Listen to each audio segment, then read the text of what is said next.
Hello friends, NubZombie here, and today is the day to get into some history, lore, and trivia for the game that spawned an entire franchise and multiple decades of fan discussions, the original Silent Hill, released in February of 1999.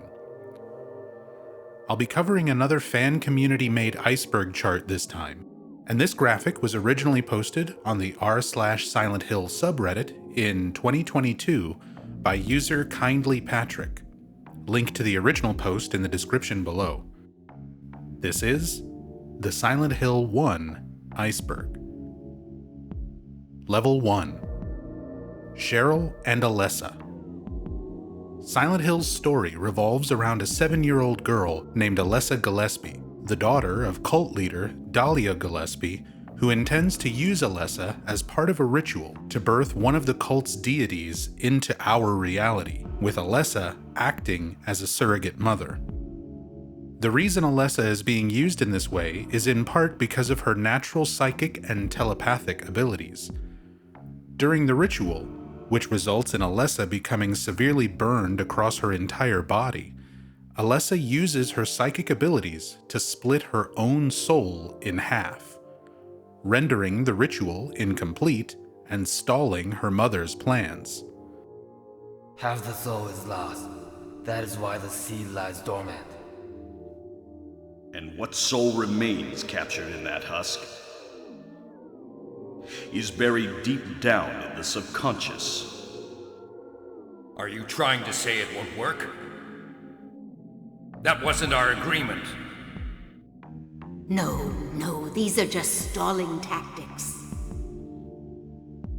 Between the severity of her burns and the splitting of her soul, Alessa falls into a coma-like state during which she endures pain and nightmares for 7 grueling years.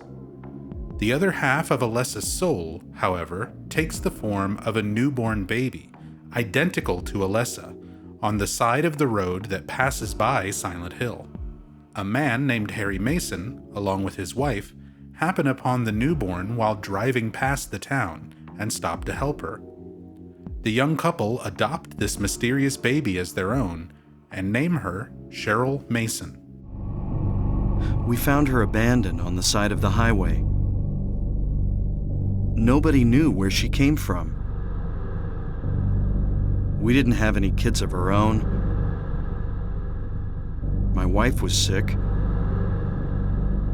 and it didn't look like she was getting any better. So we took Cheryl in. So in that case, there might be some connection between Cheryl and this town. 3 years after adopting Cheryl, Harry's wife died of an unknown illness, leaving him to continue raising her on his own despite his grief.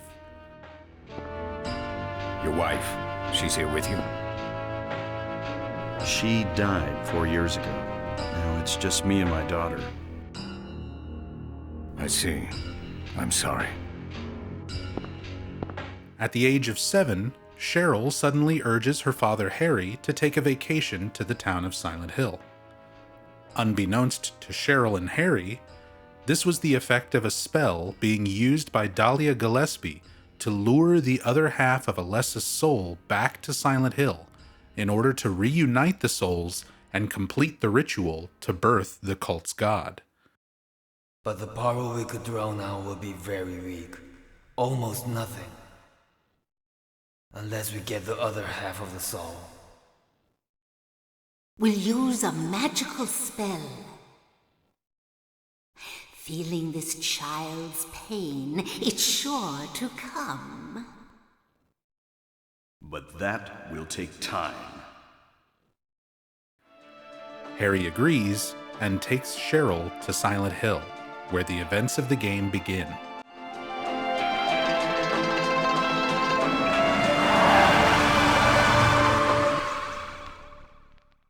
The Otherworld. It's being invaded by the Otherworld. The town of Silent Hill is a special place. you know what I heard? This whole area used to be a sacred place. I think I can see why. A place of spirits, where the Native American tribes who used to inhabit the area believed the spirits of nature and their ancestors were more tangible. The spiritual power in the area has the ability to project the innermost thoughts, memories, feelings, beliefs, and even nightmares into reality.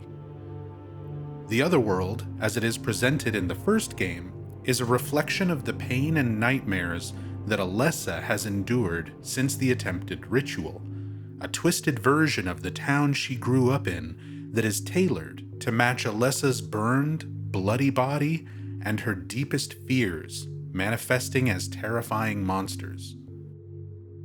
In Lost Memories, Silent Hill Chronicle, an official lore guide for the original games, scenario writer Hiroyuki Owaku explains, "The Otherworld in the first game is a world manifested from the depths of Alessa's consciousness.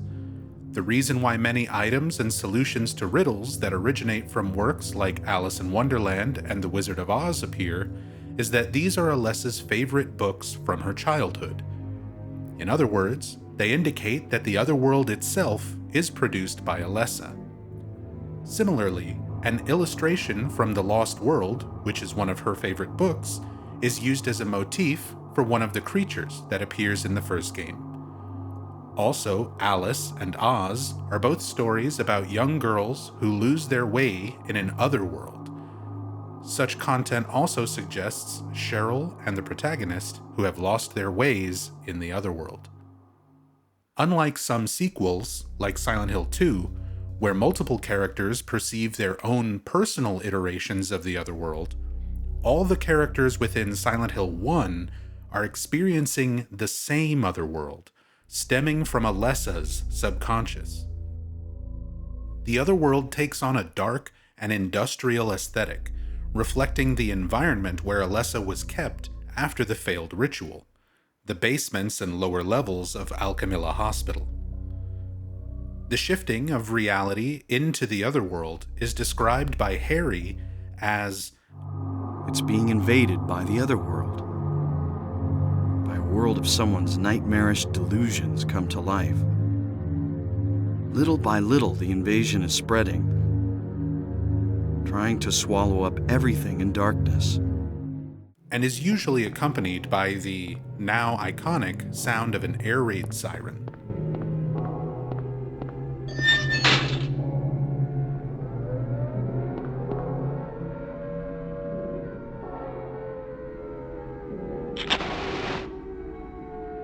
According to environment and monster designer Masahiro Ito, the Otherworld versions of locations he designed were inspired by the hospital sequence from the 1990 film Jacob's Ladder, as well as photos of the Kowloon walled city in China.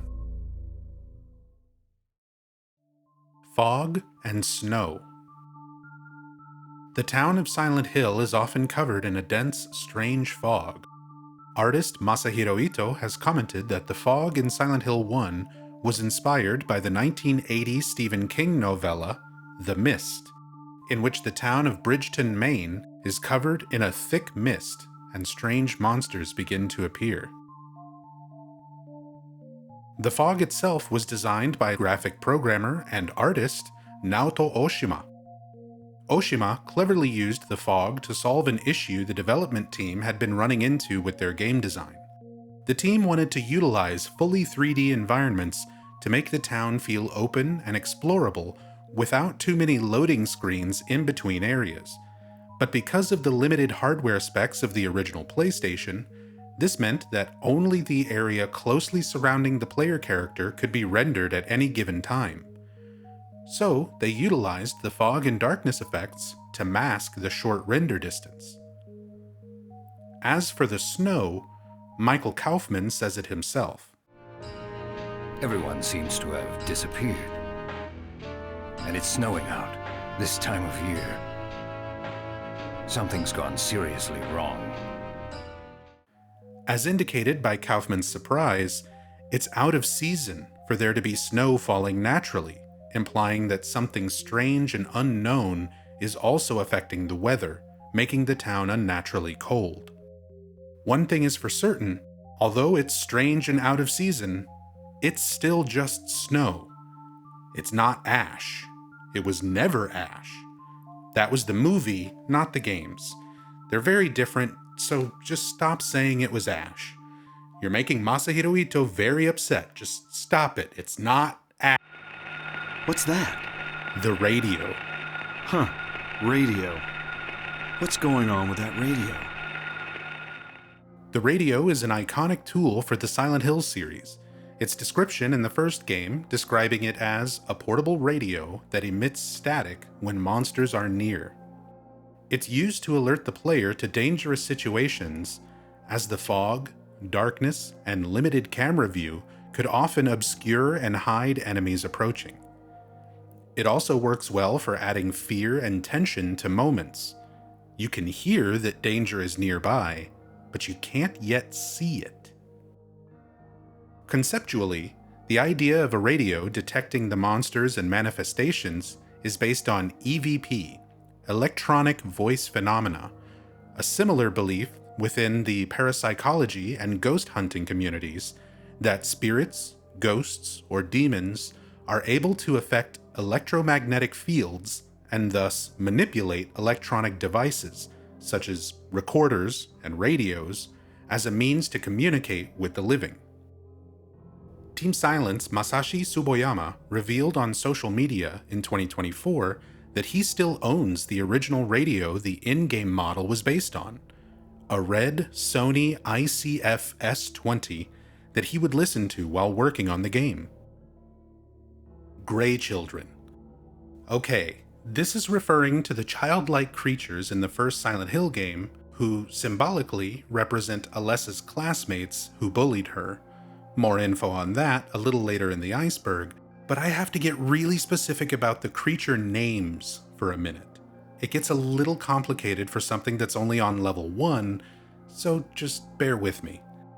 Officially, in the first Silent Hill game, there is no creature called Greychild. They were referred to as mumblers by developers and demon children in various supplementary materials at that time, and the Greychild was specifically a burning childlike creature designed for the 2006 Silent Hill movie, portrayed by actress and contortionist Yvonne Nguyen. But the name Grey Children became retroactively synonymous among fans to refer to both the mumblers from the North American version of Silent Hill 1 and the creatures in the first film. So much so that even 2012's Silent Hill Book of Memories for the PlayStation Vita included a creature that resembled the mumblers of the original game, but was named Greychild.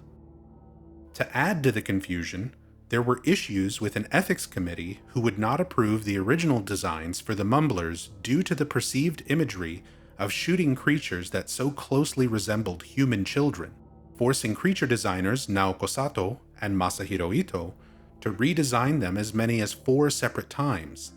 And even then, the final design was only allowed to be used in the North American release, with the European and Japanese regions instead replacing the childlike mumblers with the darker, more monstrous-looking clawed variation normally encountered during the Otherworld sewers much later in the game. The whole story is explained by scenario writer Hiroyuki Owaku in the Lost Memories lore guide. In the first game, there was actually a child-type creature that was discarded. When Silent Hill first went on sale, rumors about this became a topic of conversation among some fans. Accordingly, if one checks the preview images of Silent Hill that were presented to the public at E3 of 1999, sure enough, there is a creature that doesn't appear in the game. The truth is that the mumbler that appears in the elementary school was pronounced no good as many as 3 times by the ethics committee, which was something that gradually gained quite a bit of notoriety. Let's introduce the whole story of the design changes that stretch from the phantom creature to the mumbler. Codename Child 1. This is one of the images that was presented to the public at E3. It also appeared in a magazine as an image from midway through the development process. Codename Child 2. Number 2 was created as a noperabo-like humanoid monster that is not wearing clothes. In Japanese folklore, a noperabo is a ghost without a face. Compared to Child 2, this humanoid creature is somewhat larger. The head was modified. Larval Stalker.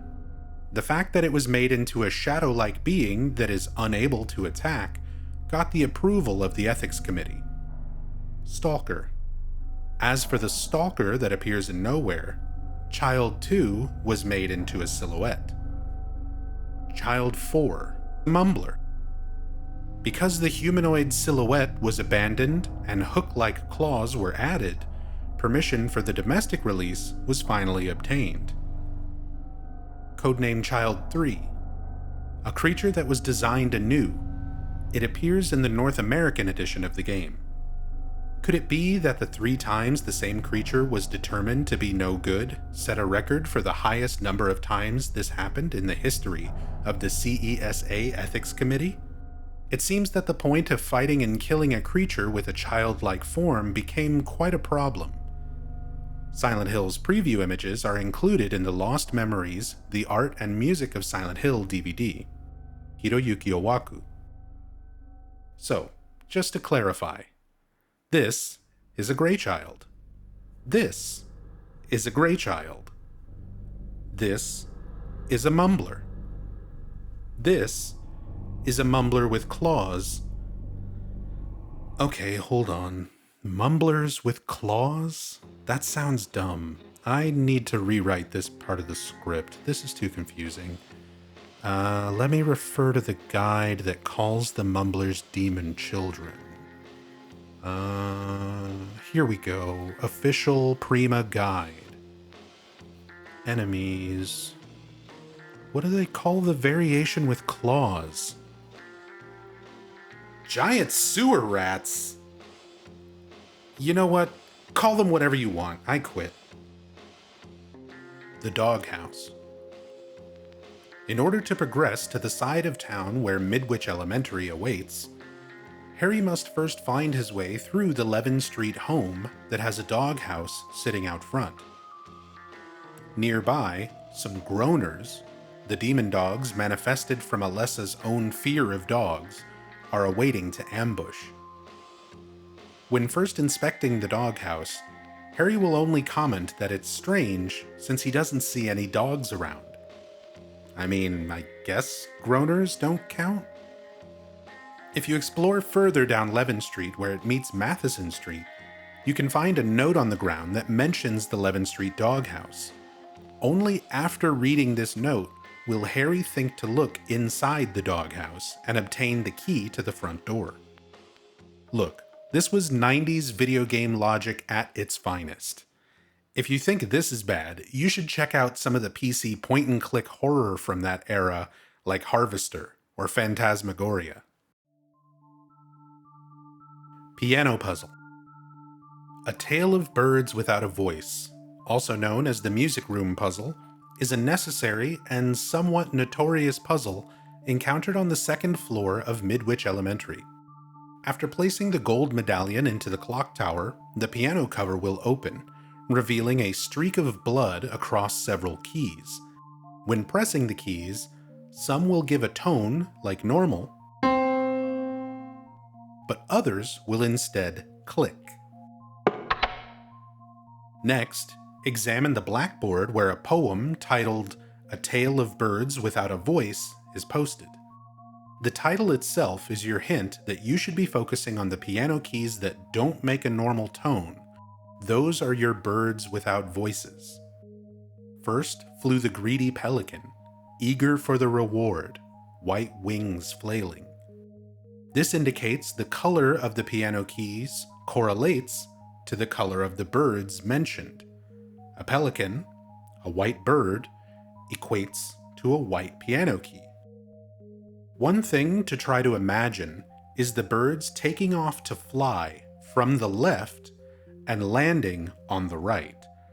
So if the poem mentions a bird being early, or in the pelican's case, eager for the reward, That means it is further to the left than right. So here, the leftmost white piano key with no tone is the pelican. Then came a silent dove, flying beyond the pelican as far as he could. A dove, another white bird, another white piano key, but flying as far as he could means further to the right this time. So the rightmost white piano key with no tone is the dove. A raven flies in, flying higher than the dove, just to show he can. A raven, a black bird, so we press a black key this time, flying higher than the dove, so the rightmost black key with no tone is the raven. A swan glides in to find a peaceful spot next to another bird. White swan, white key, but this time no clue for distance, just that it's next to another bird. The only two white keys next to each other that are both silent are here. So the key to the left of the dove is the swan.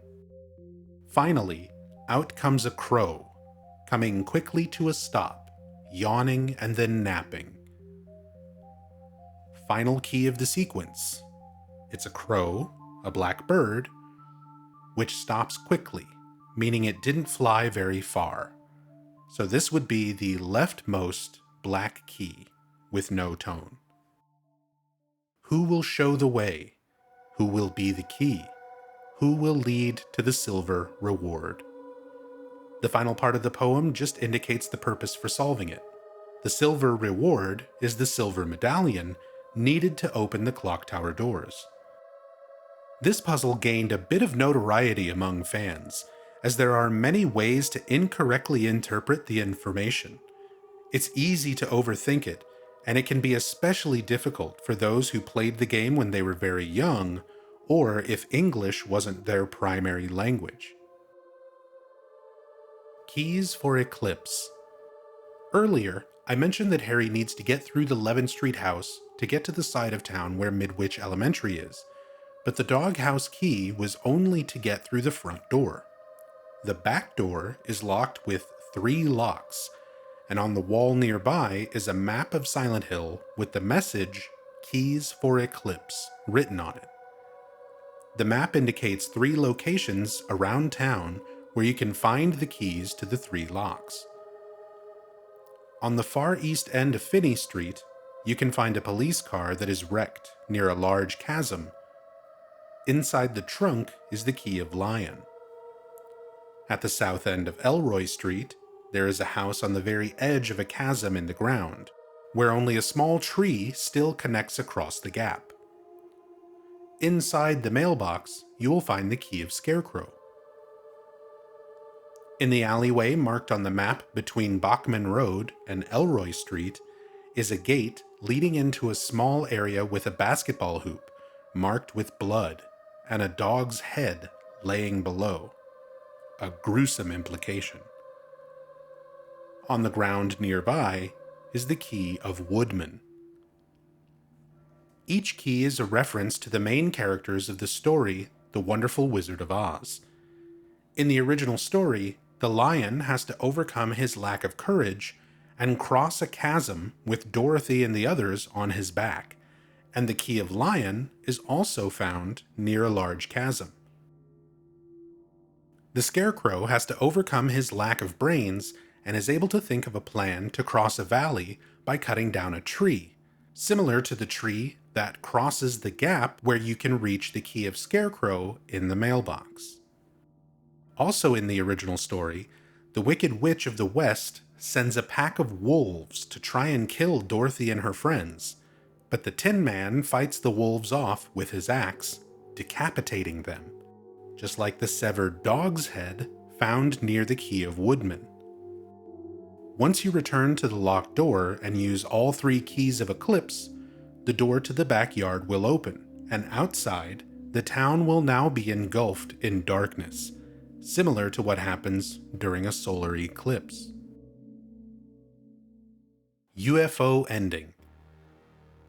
As a great element of replay value, Silent Hill has a total of 5 endings: good, good plus, bad, bad plus, and one other secret ending that can only be achieved on a New Game Plus or Next Fear playthrough: the UFO ending. At the start of a Next Fear playthrough, make your way to the 8 Mart convenience store at the corner of Finney Street and Bachman Road and head inside. On the counter, you will find a mysterious blue gem called the Channeling Stone. As you progress through the game, you'll need to use the Channeling Stone by selecting it in your inventory, and you'll need to do this in some very specific locations: the rooftop of the Otherworld Midwich Elementary School, just outside Alchemilla Hospital in the Otherworld before you encounter the Float Stinger boss, in the parking lot inside Norman's Motel, after talking with Dahlia Gillespie and Sybil Bennett inside the boat, and finally at the top of the lighthouse where a massive glowing seal of Metatron is found.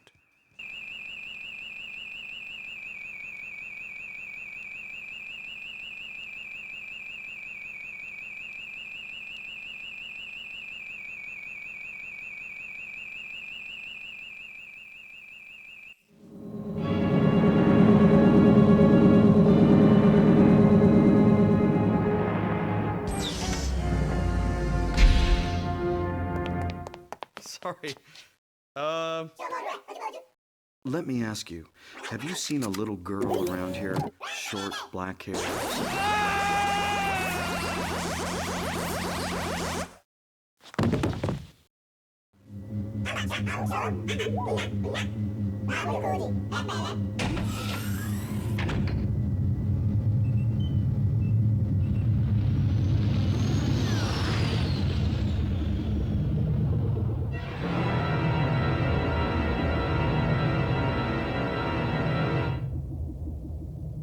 The artwork for the UFO ending is a parody of the classic Mars Attacks trading cards released by Topps in 1962. The UFO ending as a secret joke ending would also become somewhat of a tradition in the rest of the Silent Hill franchise, leading to Silent Hill 2, 3, the arcade game, Origins, Homecoming, Shattered Memories, and Silent Hill 2 Remake to all feature UFO endings of their own. The Flauros.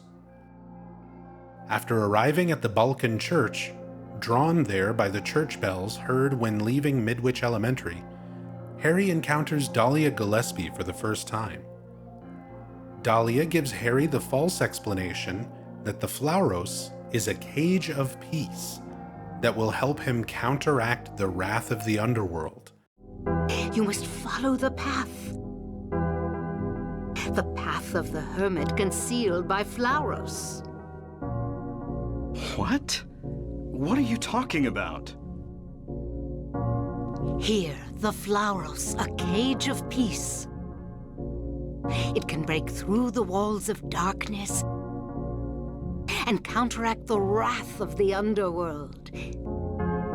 These will help you. But she is lying to give Harry a false sense that the Flauros is for his own protection, so that he keeps it with him. In reality, Dahlia's goal is to bring about her cult's god, and to do this, she needs to reunite the soul of her daughter, Alessa Gillespie, which Alessa had split into Cheryl 7 years previously. Once Harry arrived to the town with Cheryl, Cheryl disappears and becomes an aspect of Alessa once again, allowing Alessa the ability to psychically project herself around the town, taking on the appearance of herself in a blue uniform dress without any of the burns or injuries her real body has. Alessa is making a conscious effort to stop her mother Dahlia's plans, and is keeping her psychic projection, her half-soul, protected by a psychic barrier. Once Harry encounters Alessa's half-soul projection in the lakeside amusement park, the Flauros becomes active and breaks through Alessa's barrier, allowing Dahlia the chance to capture her and forcefully reunite Alessa's soul to birth the cult's god. But Mommy didn't know how much you'd grown. That's why I couldn't catch you all by myself. But what a pity, yes? Now you're half indebted to this man for his help. Hey, what are you talking about? Alessa, my dear little girl, there is one thing left I need you to do for me. No! Get away from me! Bad girl. Everything's ready. Let's go home. The Flauros itself takes its name and inspiration from the Lesser Key of Solomon, also known as the Lemegeton, a mid-17th century writing on the subjects of sorcery, mysticism, and occult magic. In the Lemegeton, Flauros is a type of demon with clairvoyant abilities that can see the past, present, and future, but will also lie about what it sees, unless commanded from within a magic triangle, which is why the item in the game is a pyramid shape. Silent Hill Origins, a prequel made by Climax Studios in 2007, attempted to retcon and change the lore and function of the Flauros to more closely align with its description in the Lemegeton. But I think I'll save that conversation for whenever I get around to a Silent Hill Origins Iceberg. For now, it's complicated enough just sticking with the first game's information. Seal of Metatron. The same way Dahlia Gillespie lies to Harry about the Flauros and its true purpose, she feeds Harry some similar lies, referring to a mark of Samael. Hungry for sacrifice, the demon will swallow up the land. I knew this day would come. And what's more, the task is almost finished. There's only 2 left. To seal this town to the abyss, the mark of Samael. When it is completed, all is lost. Even in daytime, darkness will cover the sun. The dead will walk and martyrs will burn in the fires of hell. Everyone will die. What she is referring to is, in reality, the Seal of Metatron, and its exact meaning and purpose has changed and evolved over the course of the games, so like the Flauros, I'll be strictly keeping to how it's used in the context of the first game for now. The Seal of Metatron is a symbol that essentially does what Dahlia lied and claimed the Flauros did. It counteracts the wrath of the Otherworld, acting as a symbol of resistance against the effects of the Otherworld on reality. It first appears in Midwich Elementary School's courtyard after traversing through the clock tower and arriving in the Otherworld.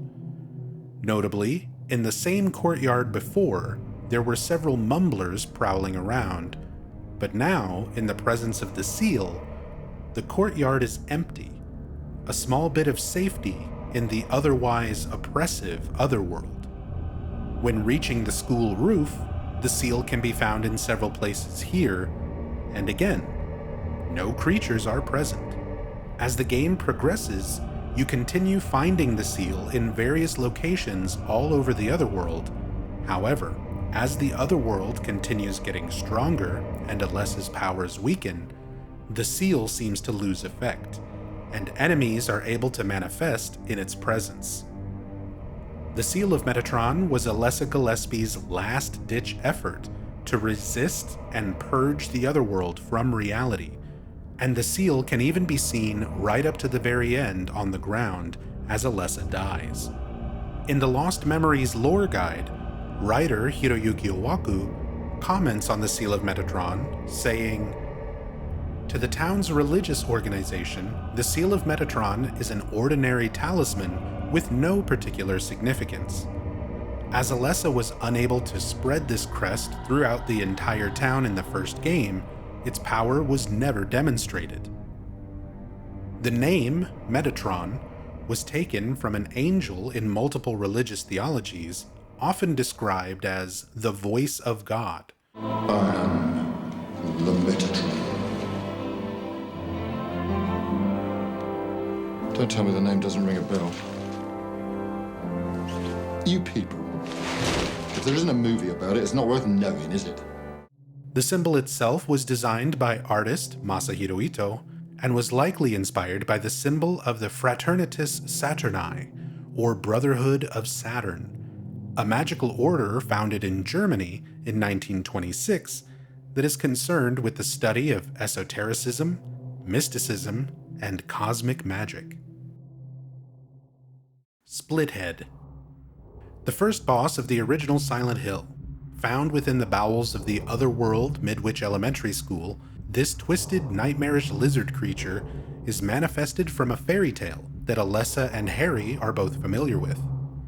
The story itself can be found in an open book in the library on a table, and reads, "Hearing this, the hunter, armed with bow and arrow, said, 'I will kill the lizard.' But upon meeting his opponent, he held back, taunting, 'Who's afraid of a reptile?' At this, the furious lizard hissed, 'I'll swallow you in a single bite.' Then the huge creature attacked, jaws open wide. This was what the man wanted. Calmly drawing his bow, he shot into the lizard's gaping mouth. Effortlessly, the arrow flew, piercing the defenseless maw, and the lizard fell down dead. The story acts as foreshadowing and gives a few crucial hints to fighting the Splithead boss. "I'll swallow you in a single bite," hisses the lizard in the story, and the Splithead itself is the only boss in the game that can instantly kill Harry by devouring him in a single chomping attack. It's important to utilize quick turning, strafing, walking backwards, or backwards hopping to avoid getting eaten. The hunter attacking the lizard's gaping mouth when it tries to eat him is your clue to the boss's weak point. The ideal strategy here is to shoot the Splithead a few times at the start of the fight, as it won't start using the bite attack until then, and will only use a weaker headbutt. Once it stops and performs this animation, it's moving into the phase where it will open its giant maw, allowing you a chance to attack. Walk backwards, or back hop if you're fancy, and fire a few shots into its throat. Depending on what difficulty you're playing on and which gun you use, it will take several shots into its mouth to fell this fairy tale lizard. Although not recommended, it is actually possible to kill the lizard by using melee weapons and attacking the body, but it has an incredibly massive defensive buff that makes it take absolutely forever to deplete its health this way. It's also possible to use melee weapons to attack the inside of the mouth, but it requires some very precise positioning and movement, and one little slip up is instant death, making Splithead one of the most dangerous bosses of the entire game, especially if attempting melee-only challenge playthroughs. Twin Feeler and Float Stinger. Alessa liked to collect bugs, especially butterflies and moths, and this aspect of her interests subconsciously manifests itself into the Twin Feeler, a massive moth larva named for its pair of antennae, encountered in the Silent Hill town center. When exploring the second floor, you can discover a corpse being eaten by some smaller larva creatures, which are causing the radio to emit static. Once approaching the corpse, the floor will give way and Harry will drop to the area below, a sandy pit, which allows the twin feeler to burrow underground and attack from almost anywhere below. Thankfully, when the floor gave way, it also fell down into this room and can be used to your advantage. Take a few steps near the edge of the metal grated floor section and wait for Twin Feeler to pop out from underground, then start walking backwards onto the metal floor while shooting. This prevents the Twin Feeler from burrowing back underground immediately and gives you more time to land a few solid shots on it. You can potentially defeat the Twin Feeler in a single cycle this way. After dealing enough damage, it will curl up as though it's dead, but surprisingly, it still has the life left to escape, breaking its way through the nearby wall and giving Harry a way out as well. Oh, don't forget the rifle on the wall before you leave. A very common mistake of new players is to run right after the boss once it makes its escape and completely overlook the rifle. After leaving through the hole in the wall made by Twin Feeler and making your way across town back to Alchemilla Hospital for a brief reunion with Lisa and exploring the roof of the post office, it's time for round 2, and this time, it's metamorphosed into its adult form, the Float Stinger, a gigantic venomous moth. Float Stinger has 2 main attacks, a spray of poison that can hit at a distance, and a close-range attack with a stinger. By staying relatively close and strafing around the Float Stinger in a circle, you can dodge most, if not all, of its attacks while still attacking. A bit of an advanced tip for you that I picked up over years of speedrunning. If you're trying to be as efficient as possible, don't shoot too fast when you're attacking. Float Stinger has a massive amount of invincibility, or iframes, after being attacked. For example, if you spam the shotgun like this, the first shot deals damage, but the second and third shots don't deal damage due to the iframes, a waste of precious ammo. Instead, shoot, then strafe to avoid attacks, then shoot again. This timing works to help you keep damaging the boss without wasting ammo during the boss's iframes, and avoid damage yourself. Personally, I use the visual of the blood splatter to time my shots. As soon as the blood effect is clear, the iframes are over, so you know for sure your next shot will deal damage. Cafe 5-2. After crashing his car and following Cheryl into a dark alleyway filled with corpses and mumblers, Harry wakes up from what seems to have been a nightmare inside Old Silent Hill's local diner, Cafe 5-2, located on Bachman Road. It's here that Harry meets Sybil Bennett, a police officer from the neighboring town of Brams, who entrusts Harry with a handgun.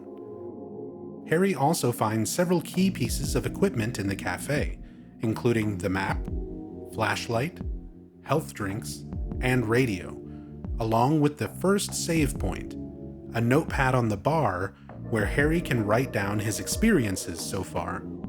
There are quite a few Easter eggs and references in this location as well, like this poster of Stephen King, this Medieval Madness pinball machine, and these posters for the band Portishead.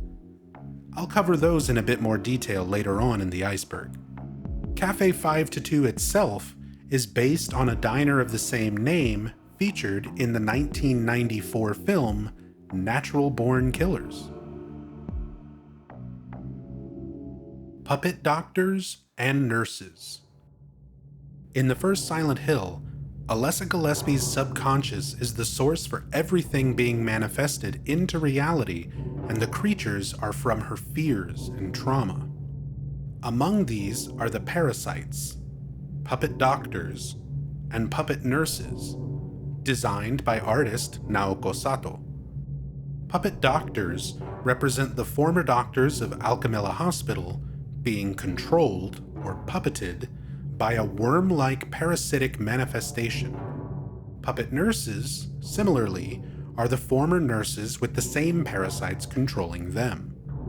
There are a few variations of the puppet nurses found in Alchemilla, each with varying amounts of health. Brunettes in blue cardigans have 400 HP, blondes in blue cardigans have 650 HP, and green cardigans have 800 HP. The parasite creature seems to control people, as we see in the case of Sybil Bennett's possession by one of these creatures during the amusement park. Throughout the hospital, the staff seems to have been possessed the same way, but with far more severe physical symptoms. They are hunched over, groaning, and with parasites visibly wriggling out of massive wounds on their upper backs. These creatures could possibly represent Alessa's fear of the doctors and nurses tending to her, with the notable exception of Lisa Garland.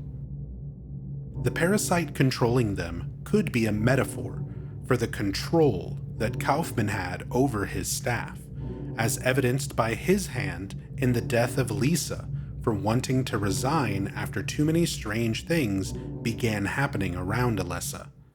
What is it? Still has an unusually high fever. Eyes don't open. Getting a pulse, but just barely breathing. Her skin is all charred. Even when I change the bandages, the blood and pus just start oozing through. Why? What is keeping that child alive? I can't stand it any longer.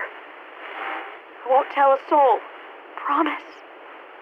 So please. It's also been somewhat of a debate among fans if the puppet doctors and nurses are living, real people who are just possessed by the parasite, meaning Harry has been going around bashing in the skulls of poor souls with bad cases of worms. Personally, I don't believe that to be the case. Let's analyze Lisa Garland's dialogue in this scene. Harry? Lisa, what's the matter with you? I get it now. Why I'm still alive even though everyone else is dead. I'm not the only one who's still walking around. I'm the same as them. I just hadn't noticed it before. Lisa refers to the others as being dead, but herself being alive by comparison, only to realize she's the same as them. I interpret this to mean that Lisa Garland, as well as the puppet nurses and doctors, were already dead before Harry even arrived. Just like everything else, they are manifested from Alessa's memories of them. The ones who were mindlessly following Kaufman's orders were manifested as the puppet doctors and nurses, whereas Lisa, a caring soul who resisted Kaufman and his control to the point of being drugged and murdered, retained more of her humanity. Level 2. Aglaophytus. Aglaophytus! I thought I got rid of that! An herb from real-world occultism writings, this note from Silent Hill 3 describes Aglaophytus in the games the best. Red liquid or crystals resembling blood. According to the Kabbalah, the name is taken from an herb with the power to dispel evil spirits. It is said to grow in Arabian deserts. It may be vaporized or applied as a poultice to guard against demons. It is powerful, but as it is rare, it is extremely difficult to obtain. It's a substance that is derived from herbs of the same name that were believed to ward off evil. Despite the supposed rarity, Michael Kaufman has at minimum 2 bottles of the stuff. One to hide in his motorcycle, and one left in his office intentionally so that Dahlia Gillespie could find it and destroy it, fooling her into thinking she didn't have to worry about a bottle of Demon Begone juice being flung at Alessa's head once it's ritual time. A Glophitus! I thought I got rid of that! All I had to do was plant it somewhere for you to find. You all, well, it kept you busy. Ha! You're easy. Kaufman does exactly that, demonstrating its properties. Stop it!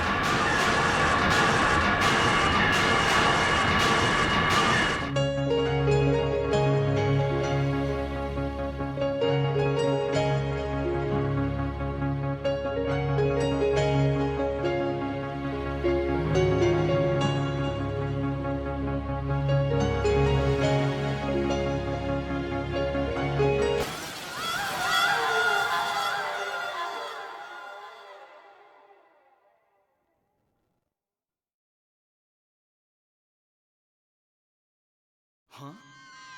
What the?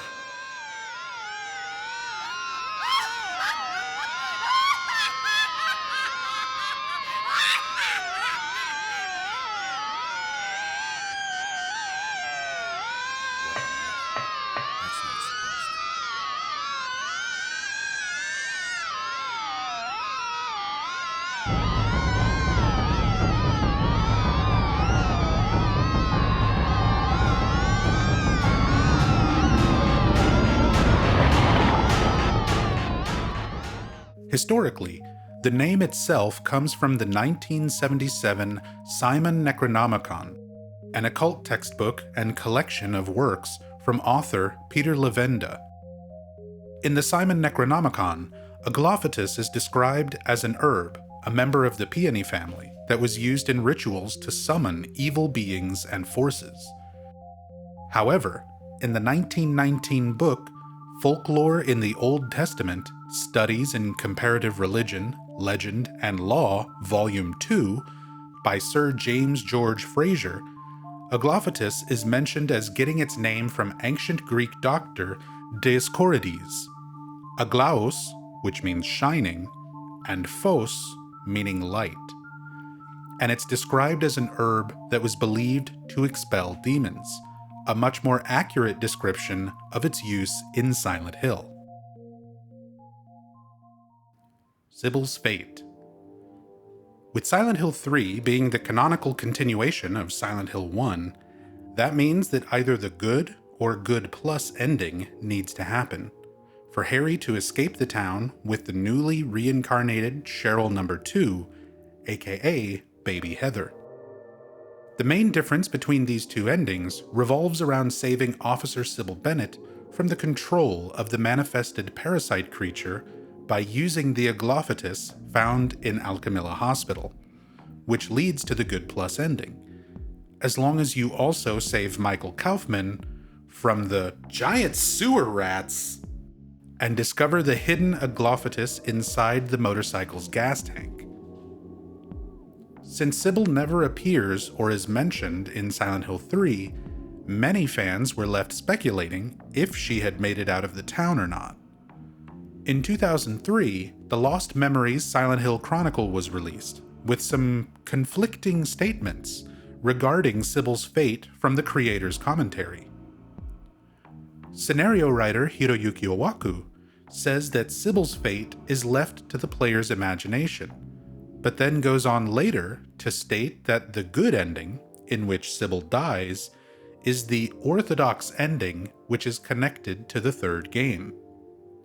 Artist Masahiro Ito, known for publicly answering questions regarding the development and lore of the games he was involved in, was asked about Sybil's fate and responded with, "Yes, I remember. Sybil is dead." An earlier interview with the game's director, Keiichiro Toyama, revealed that he also thought the good ending was the true ending, and that Hiroyuki Owaku went on to write Silent Hill 3 with the good ending in mind, but in a later interview, he recounted his previous statement, and instead said he considers good plus to be the true ending. Homecoming has Deputy Wheeler make an offhand comment about Sybil. When I decided to move east, I was looking at a job in Brahms, working with the police. At the time, they had this cop. I can't remember her name, but she'd gone to Silent Hill. Well, what happened to her? They found her bike outside of town, but I'd heard rumors about the people who lived there.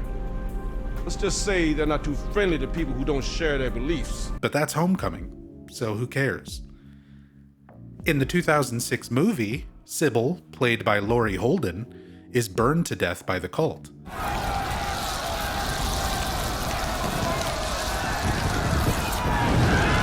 But that's the movie, so who cares? For me personally, here is how I interpret the good ending, making the most logical sense.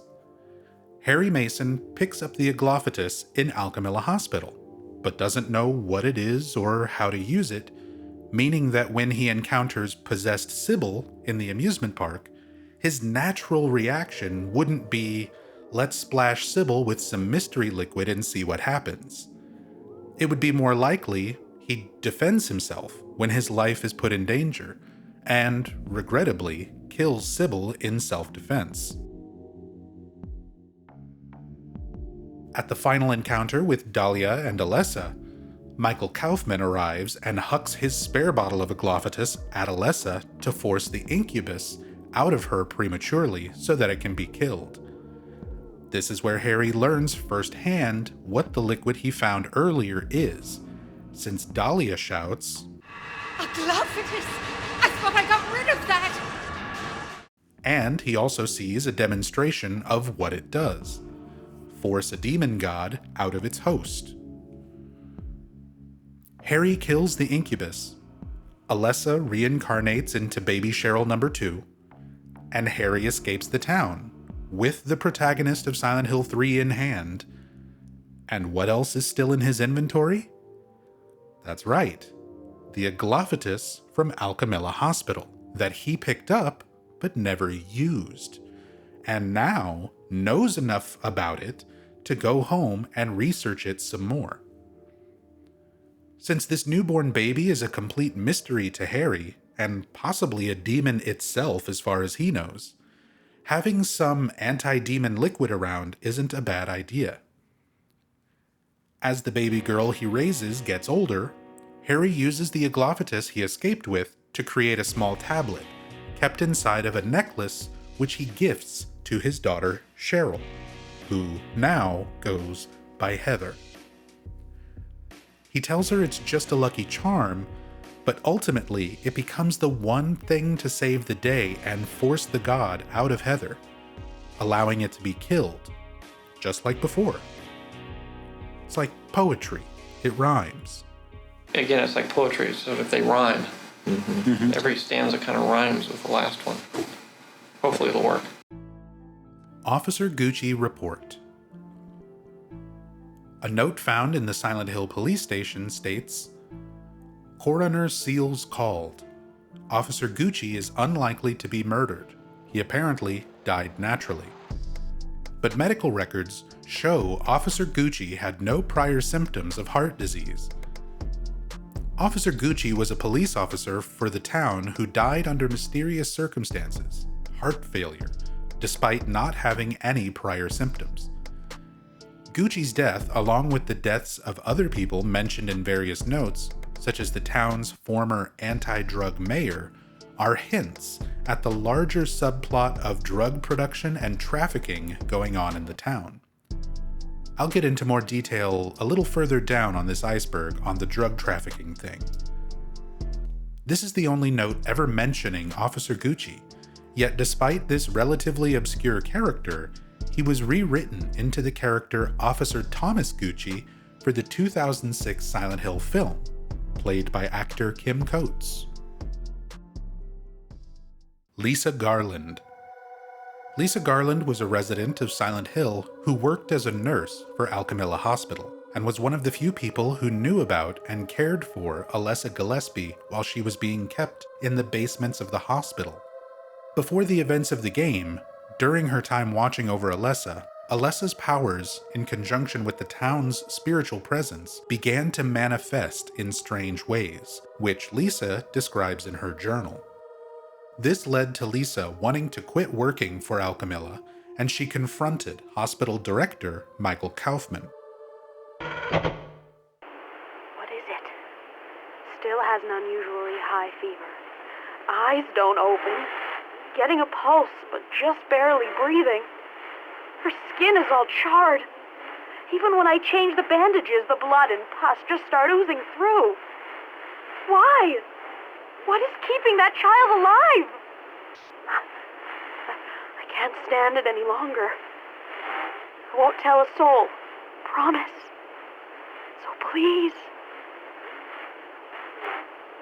But Kaufman, who was allied with Dahlia Gillespie and the cult to keep Alessa alive, couldn't risk letting someone like Lisa go and possibly tell his secrets, such as his involvement with the local cult, which also ties into his involvement with the local drug trade.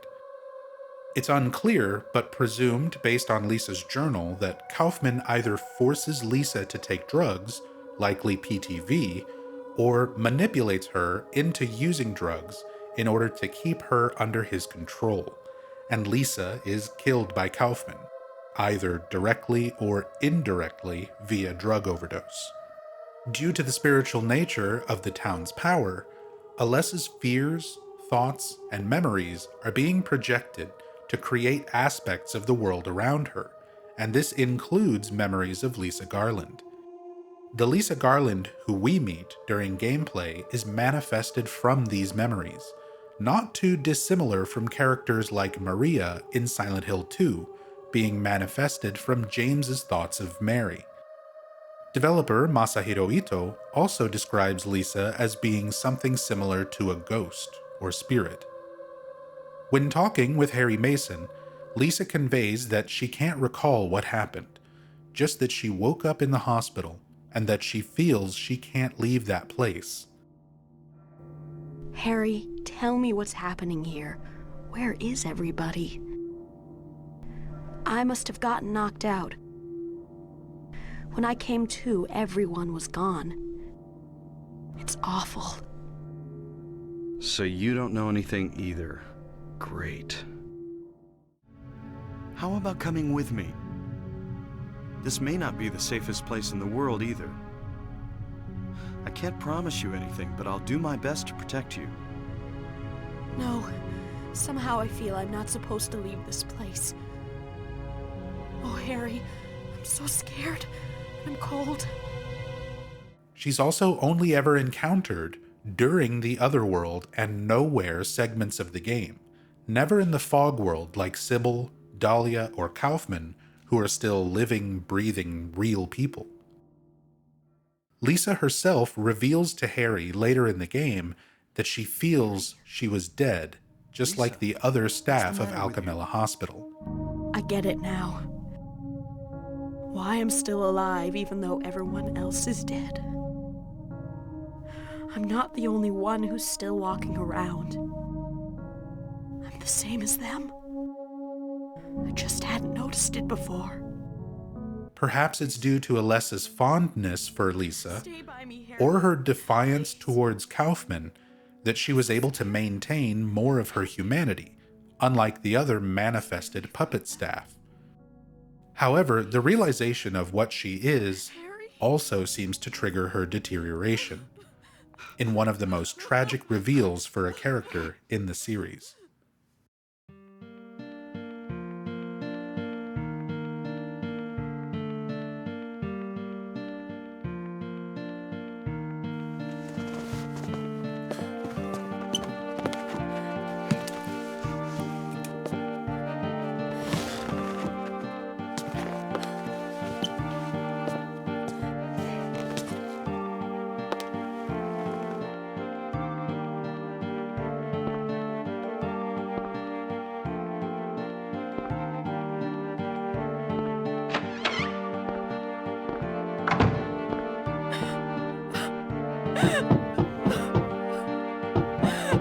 Lisa?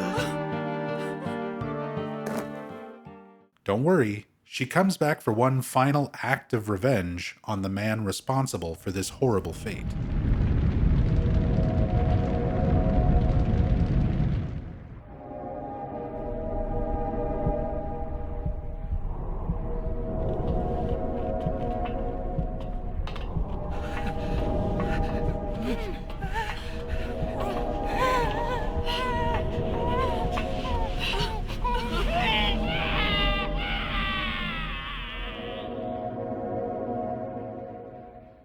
Lisa Garland clearly left a sizable impact on fans of Silent Hill, as well as future entries in the series, as she became a fairly common recurring character despite her untimely demise.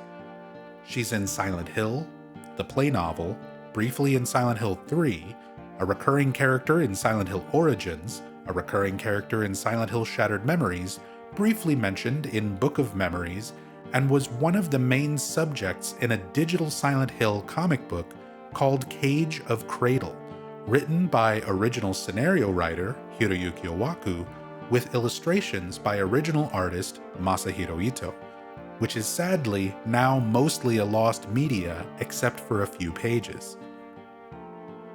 Lisa's character design was heavily inspired from the character Nurse Amy Keating from the film The Exorcist 3.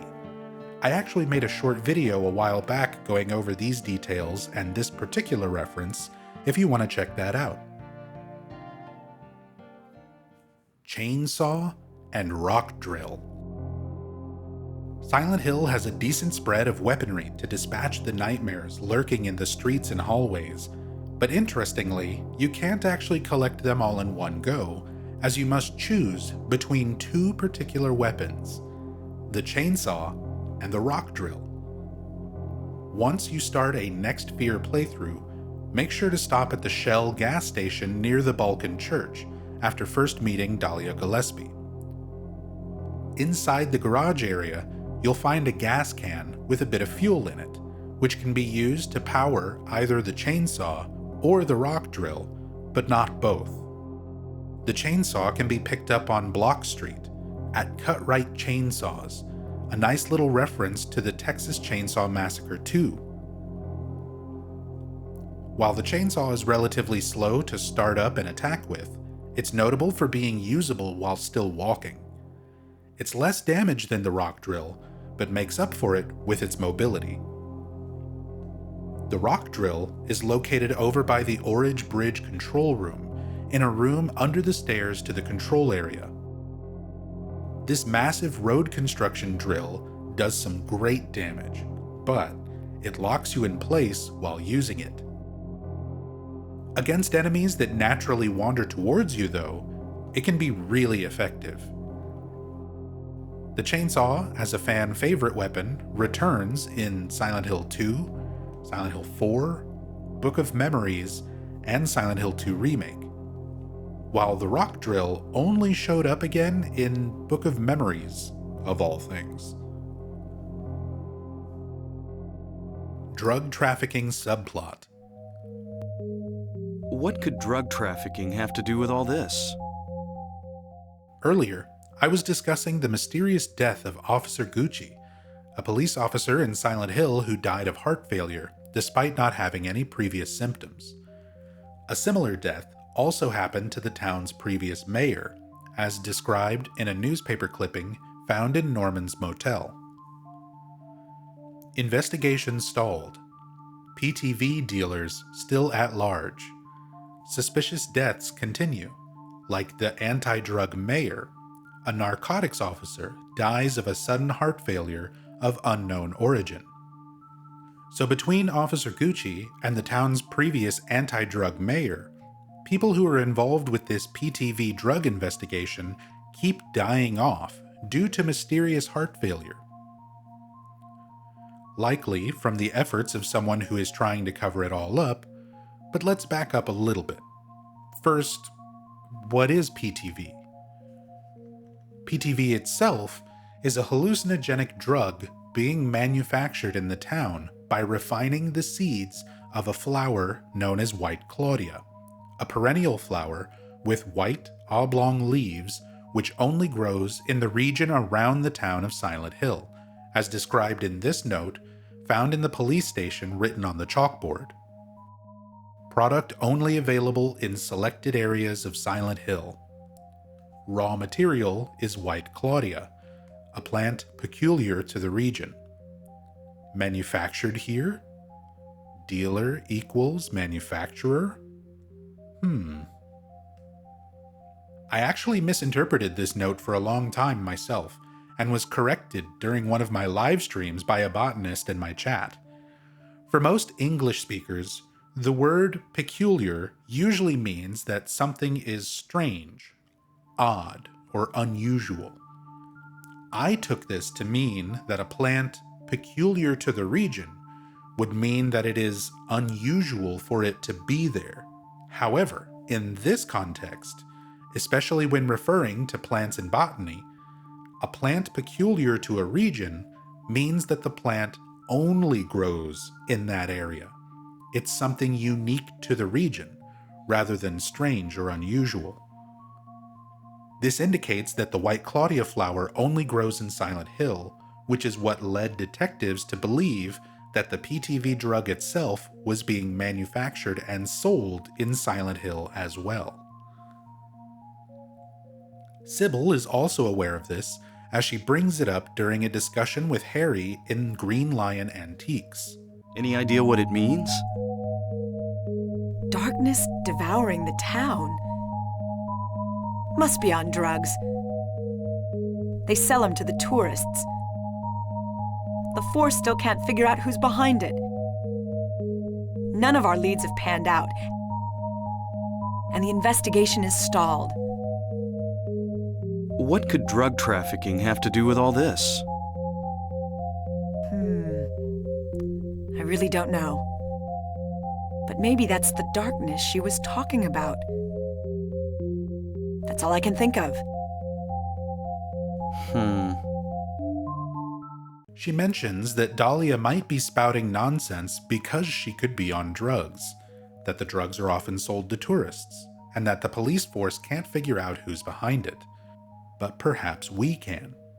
When you reach the resort side of Silent Hill after traversing the sewers, you can encounter Michael Kaufman at Annie's Bar on the corner of Bachman Road and Craig Street.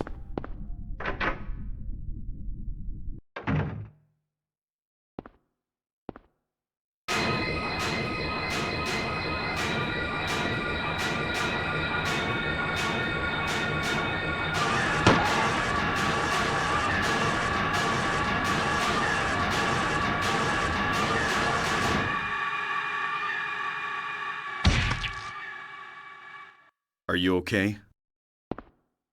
Yeah, I guess so. Kaufman is seen being attacked by a giant sewer rats, and Harry saves him, but Kaufman is in a hurry and leaves behind his wallet in his haste. Inside, you get a key to Kaufman's hotel room and a receipt for the Indian Runner, a local general store. On the receipt, a code is written which allows you to get into the locked store. While exploring, Harry can find a key that goes to a small safe underneath the counter, which contains bags of the PTV drug. On top of the counter is a diary from the Indian Runner's owner.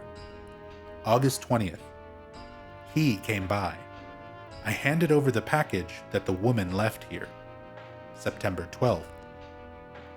He showed up at Norman's too. Don't want to be involved with the likes of them anymore, but I'm getting creeped out, even more than before. Thought of leaving town, but I'm afraid of what will happen if I do. The diary mentions a man coming by the store, most likely Michael Kaufman, to pick up one of the drug packages left by a woman, most likely Dahlia Gillespie. It goes on to say that Kaufman also showed up at Norman's motel, which is in line with finding his room key. Considering the diary shows that the store owner was complying with them despite not wanting to be involved and being too afraid to try and leave town, it's likely they were aware of the deaths of people like Officer Gucci and the anti-drug mayor and didn't want to end up another victim. If Harry continues following the clues to Kaufman's room, he can find a key to a motorcycle in the motel's garage, and inside the motorcycle's gas tank, a bottle of aglaophytus is found. However, Harry doesn't know what this substance is. Kaufman arrives and takes the bottle from Harry, threatening him.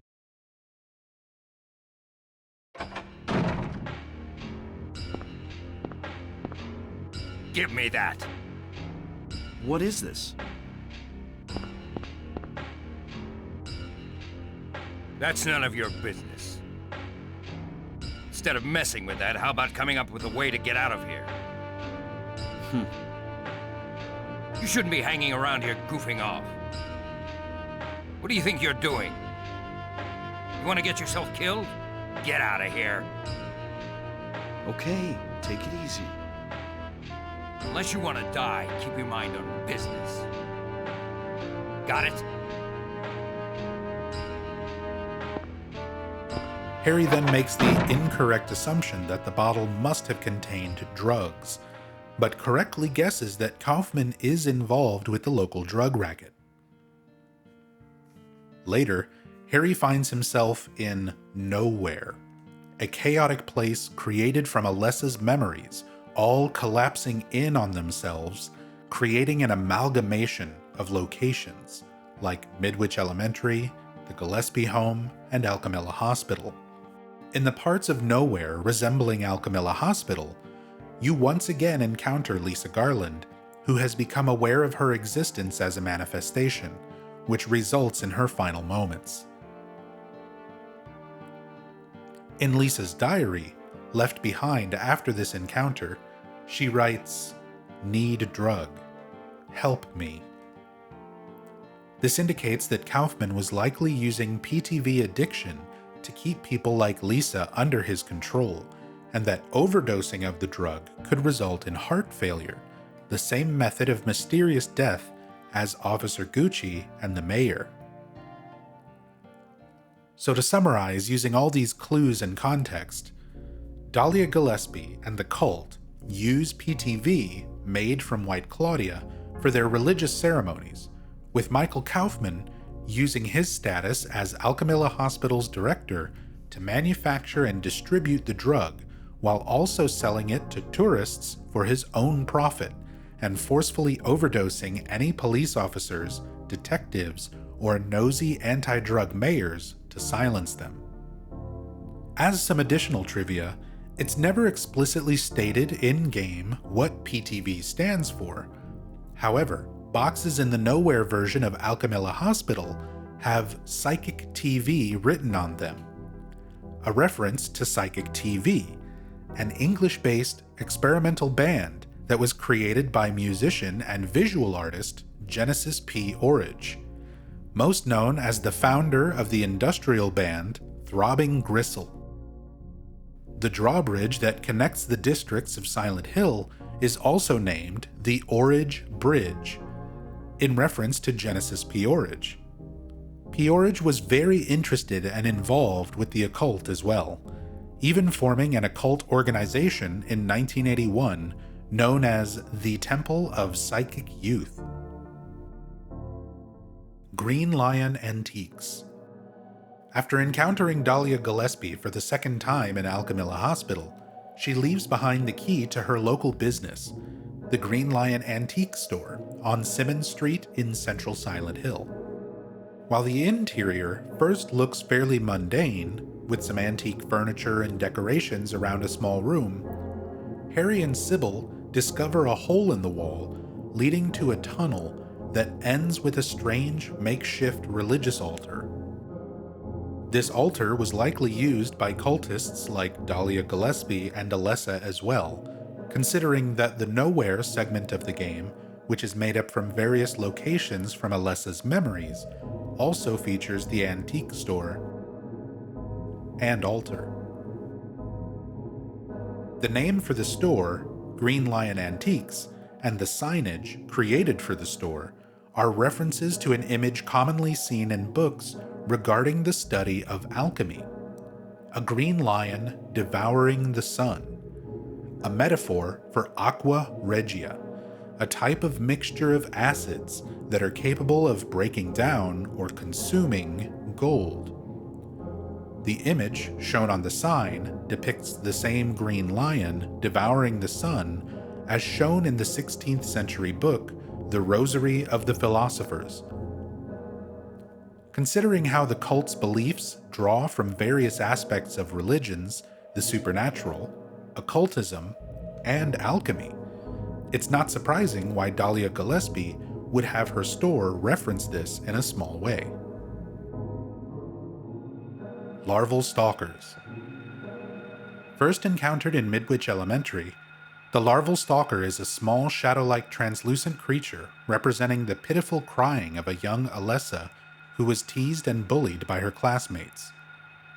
The small creatures have no attacks and can cause no harm to Harry, despite still setting off the radio, which serves to keep the player tense and always guessing if the next time the radio static blares, it will be something aggressive, like the mumblers, or passive, like the larval stalkers. Similar to the history of the mumblers discussed earlier, the larval stalkers underwent a design change from early builds of the game when they were first presented as fully tangible and fleshy, rather than shadow-like. This design was rejected by the CESA Ethics Committee, and they were altered into their current translucent form. In PSM Magazine, issue number 19, from March 1999, during an interview with Silent Hill director Keijiro Toyama, he revealed that the creatures were at one point able to be targeted and attacked. PSM. Have you had to limit yourselves in regards to the amount of gore or horror in the game? Is there anything that had to be taken out? Stuff that was too shocking? Toyama. The half-transparent, small character enemies used to appear more distinctively and also allowed you to attack them. You feel that something is near and you brace yourself to attack, but when you find that it's a small, non-resistant enemy, you feel a little relieved. We tried to put those kinds of ups and downs in the battle itself, but after some discussion, we felt that attacking a non-resistant enemy was not such a good idea. That's why it's like that in the current version. Alessa's school desk. Mumblers, larval stalkers, giant sewer rats. The various childlike enemies that are encountered are all similar in that they represent the bullying and teasing that Alessa Gillespie endured. The most notable evidence of this is Alessa's school desk, where the other children carved into it the words, "Go home," "Drop dead," "Thief." It's never thoroughly explained the justification of why Alessa was so harshly bullied, perhaps because of her relation to her mother, Dahlia Gillespie, a cultist who, according to Lisa Garland, was known locally as that crazy Gillespie lady. Perhaps it's due to her psychic abilities, labeling her as a freak and outcast, a parallel to the Stephen King novel Carrie, which served as an inspiration to the developers. Go home and drop dead are already harsh enough, but thief is a little bit more specific. It's not uncommon for bullies, especially young children, to just fabricate lies about someone to incite bullying against them, but I want to bring up a little bit from the sequel, Silent Hill 3, that I think complements this story point in an interesting way. Heather, who is the reincarnation of Alessa Gillespie, has a moment where she must collect a silver coin.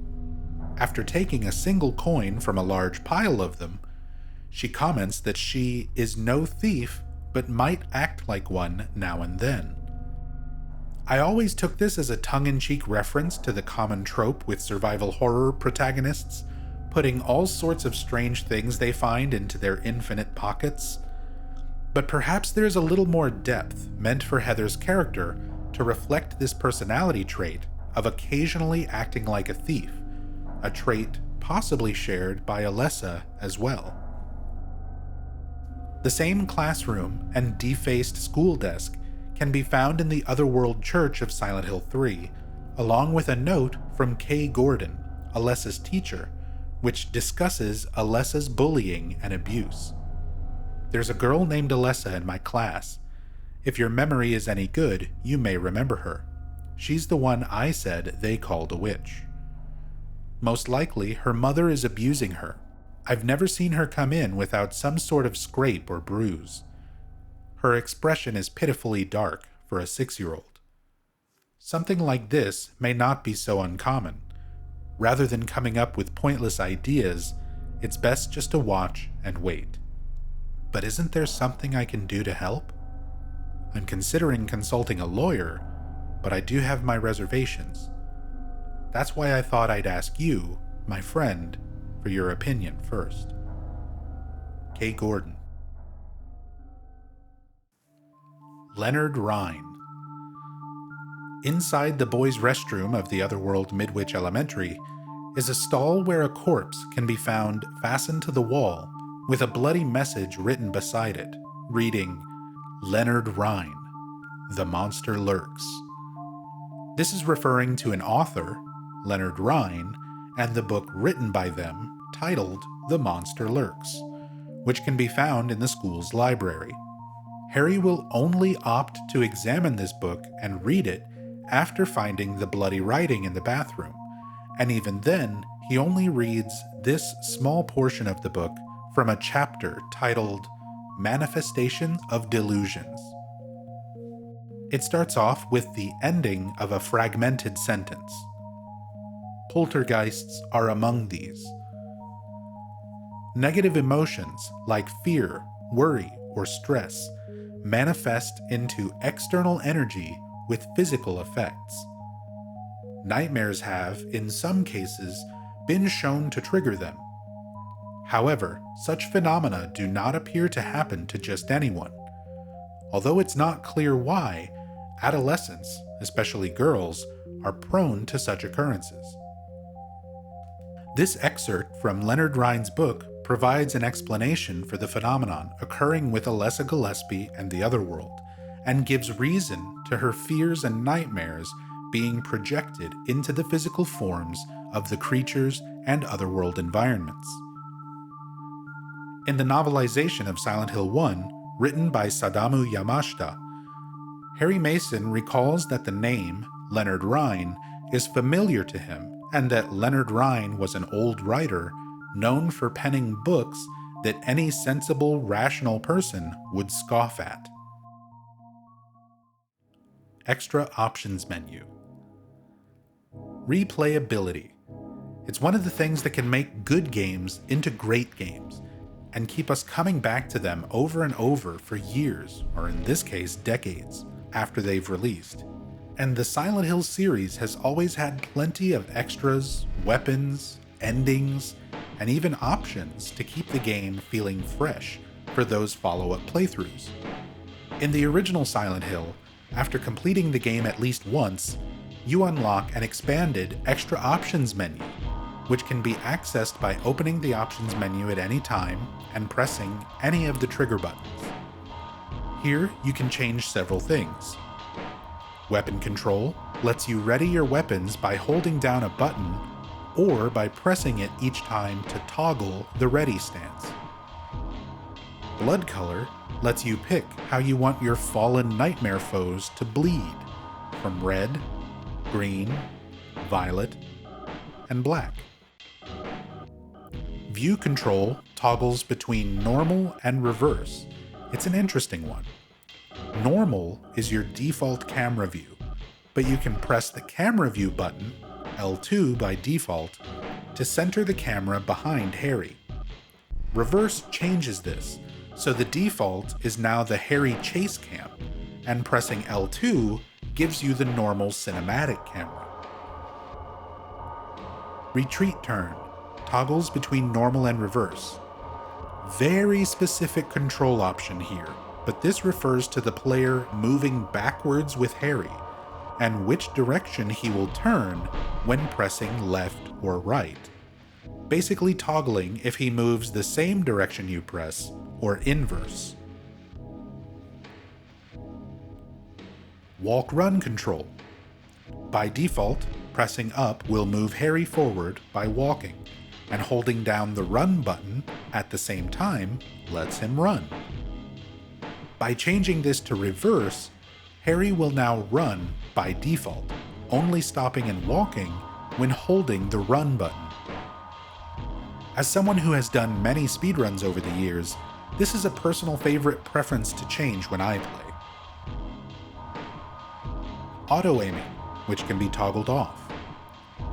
Manually aiming is difficult with no real benefit, so feel free to challenge yourself by turning off auto-aim. It also makes getting 10-star ranking practically impossible because of the missed shot statistic. View mode, which gives you the option between normal default view and self-view mode, a very close over-the-shoulder perspective. Personally, as someone who greatly enjoys looking at every little detail in the environments and models, I love using this view mode for taking a closer look at everything. For some extra fun, set view mode to self-view and set view control to reverse to make the game stay in self-view mode without having to hold down any extra buttons or triggers and experience the game from a whole new perspective. And finally, bullet adjust. This will act as a multiplier for any ammunition you pick up. When beating the game the first time, you will unlock 2 times multiplier, giving you double the normal amount for each box of ammo. Each time you beat the game and get a different ending, it will add increasing multipliers, all the way up to 6 times as much ammo as a normal playthrough. Far more than necessary, but if you want to go Doom Guy mode and not worry about scouring the town for every hidden box of bullets, here you go. Levin Street House Katana.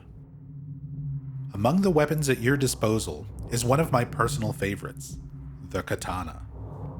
This New Game Plus weapon can only be unlocked once you have a save file where you have achieved at least one good or good plus playthrough and one bad or bad plus playthrough. On a next Fear playthrough, once it's unlocked, there will be a room in the Levin Street house that was previously locked, which is now open and accessible. Inside, you find a somewhat traditionally decorated Japanese-style room, complete with tatami, traditional artwork, and of course, the katana itself.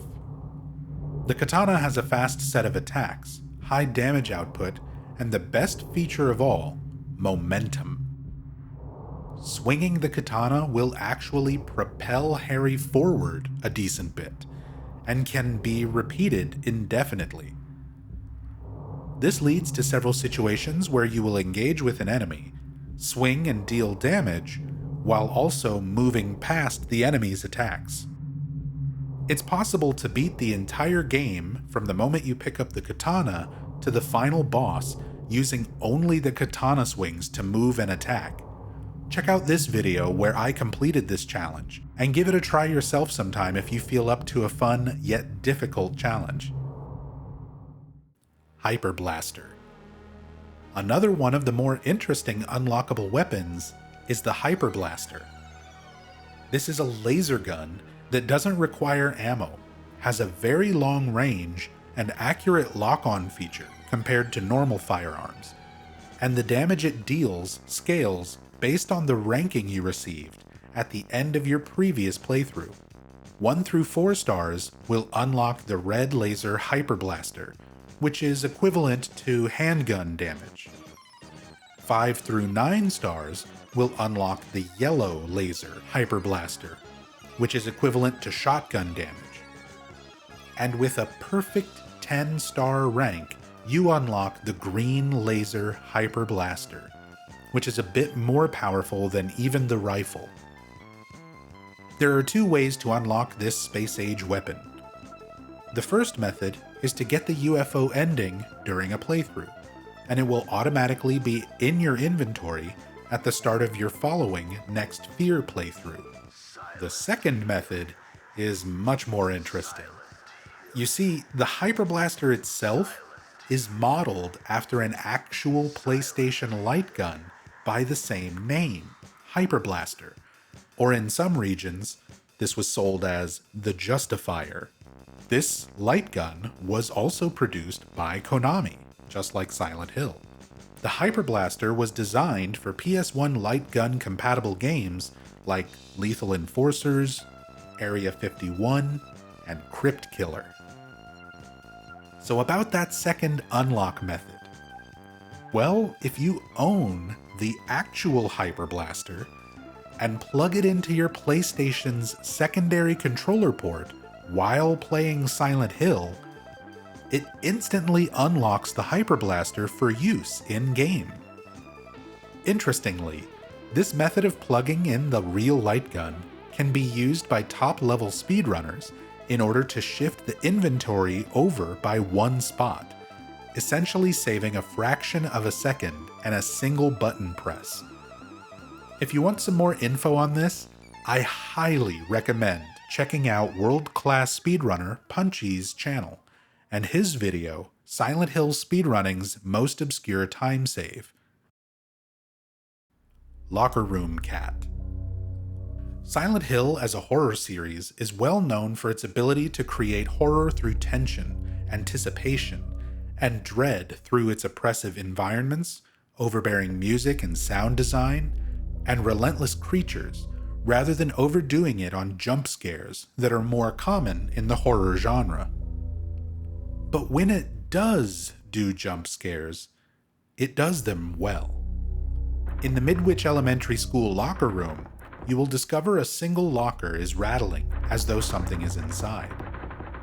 When Harry examines this locker, out jumps a cat, who quickly runs off, somehow opens the door to the locker room, and then a strange noise can be heard.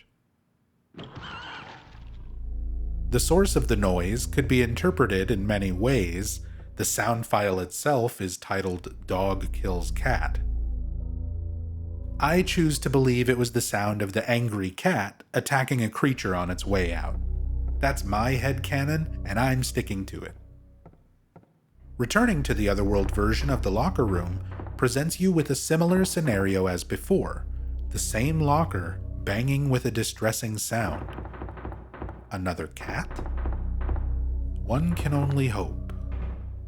But when examining the locker this time, the player will find nothing inside, except for a bloody mess. Guess there's nothing left here. Almost thankful there wasn't a cat, and then BAM! This body loudly falls out of the locker as you turn to walk away. Such a great way to demonstrate a buildup of tension, setting player expectations with the previous locker room scenario, subverting those expectations with the bloody locker, and then surprising you with the last loud moment when you think the scare is over. BAM! Night Flutter and Wormhead. When the Otherworld is in effect, usually the environment is the first thing you notice that is different, but the manifested creatures become more dangerous as well. The pink, fleshy, pterodactyl-like air screamers are eventually replaced with night flutters, more human-like creatures that more closely resemble the incubus boss, with writhing masses of worms obscuring its head.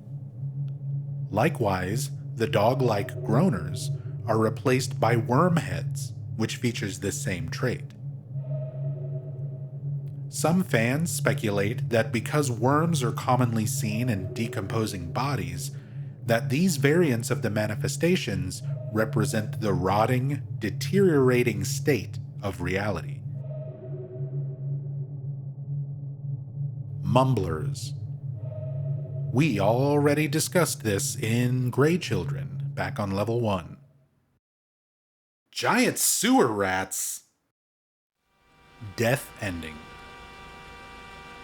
For many people playing Silent Hill 1 for the first time, it was likely that you might miss some things, such as the Aglaophatus in Alchemilla Hospital, or some parts of the Kaufman side quests in the resort area. So for a lot of fans, the first ending they saw after everything Harry Mason went through to find Cheryl was the bad ending.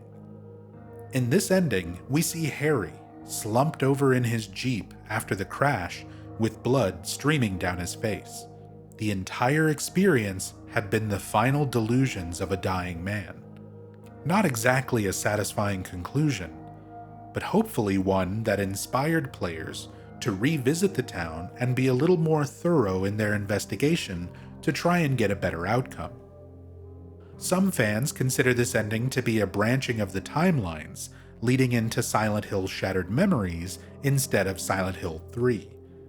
But that doesn't work for a number of reasons I'll get into a bit further down on the iceberg. Level 3. Norman's Motel. In the resort district of the town, explored after emerging from the sewers, you can find Norman Young's Motel. The name itself is a reference to Norman Bates, who owned and ran the Bates Motel in the Psycho film series.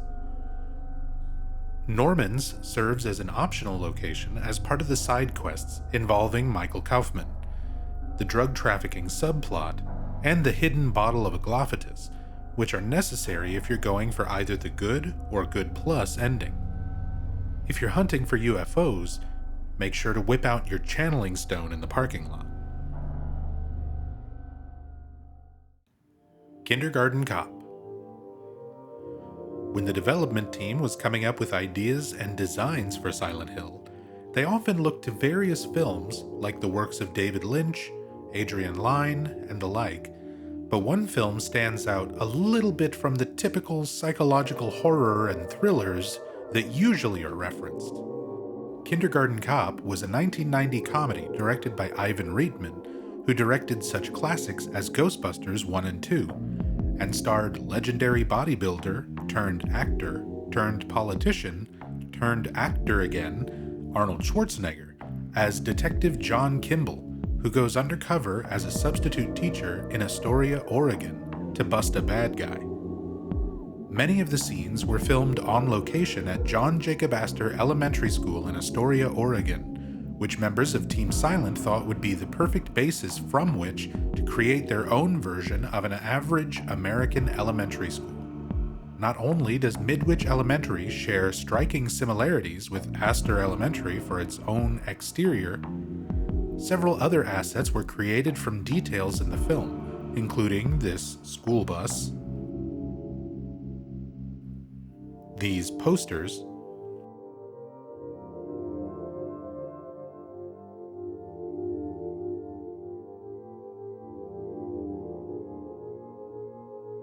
and this medicine cabinet.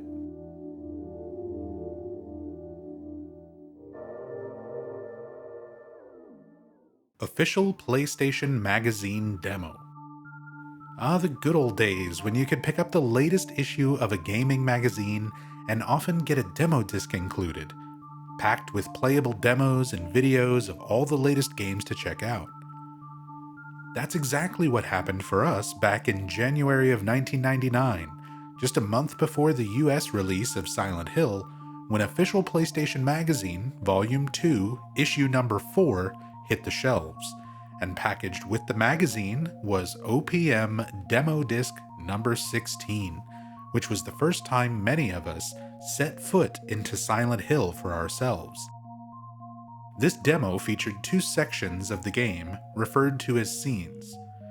Scene 1 covers the intro up through to Cafe 5-2, while Scene 2 covers a bit of Midwich Elementary School.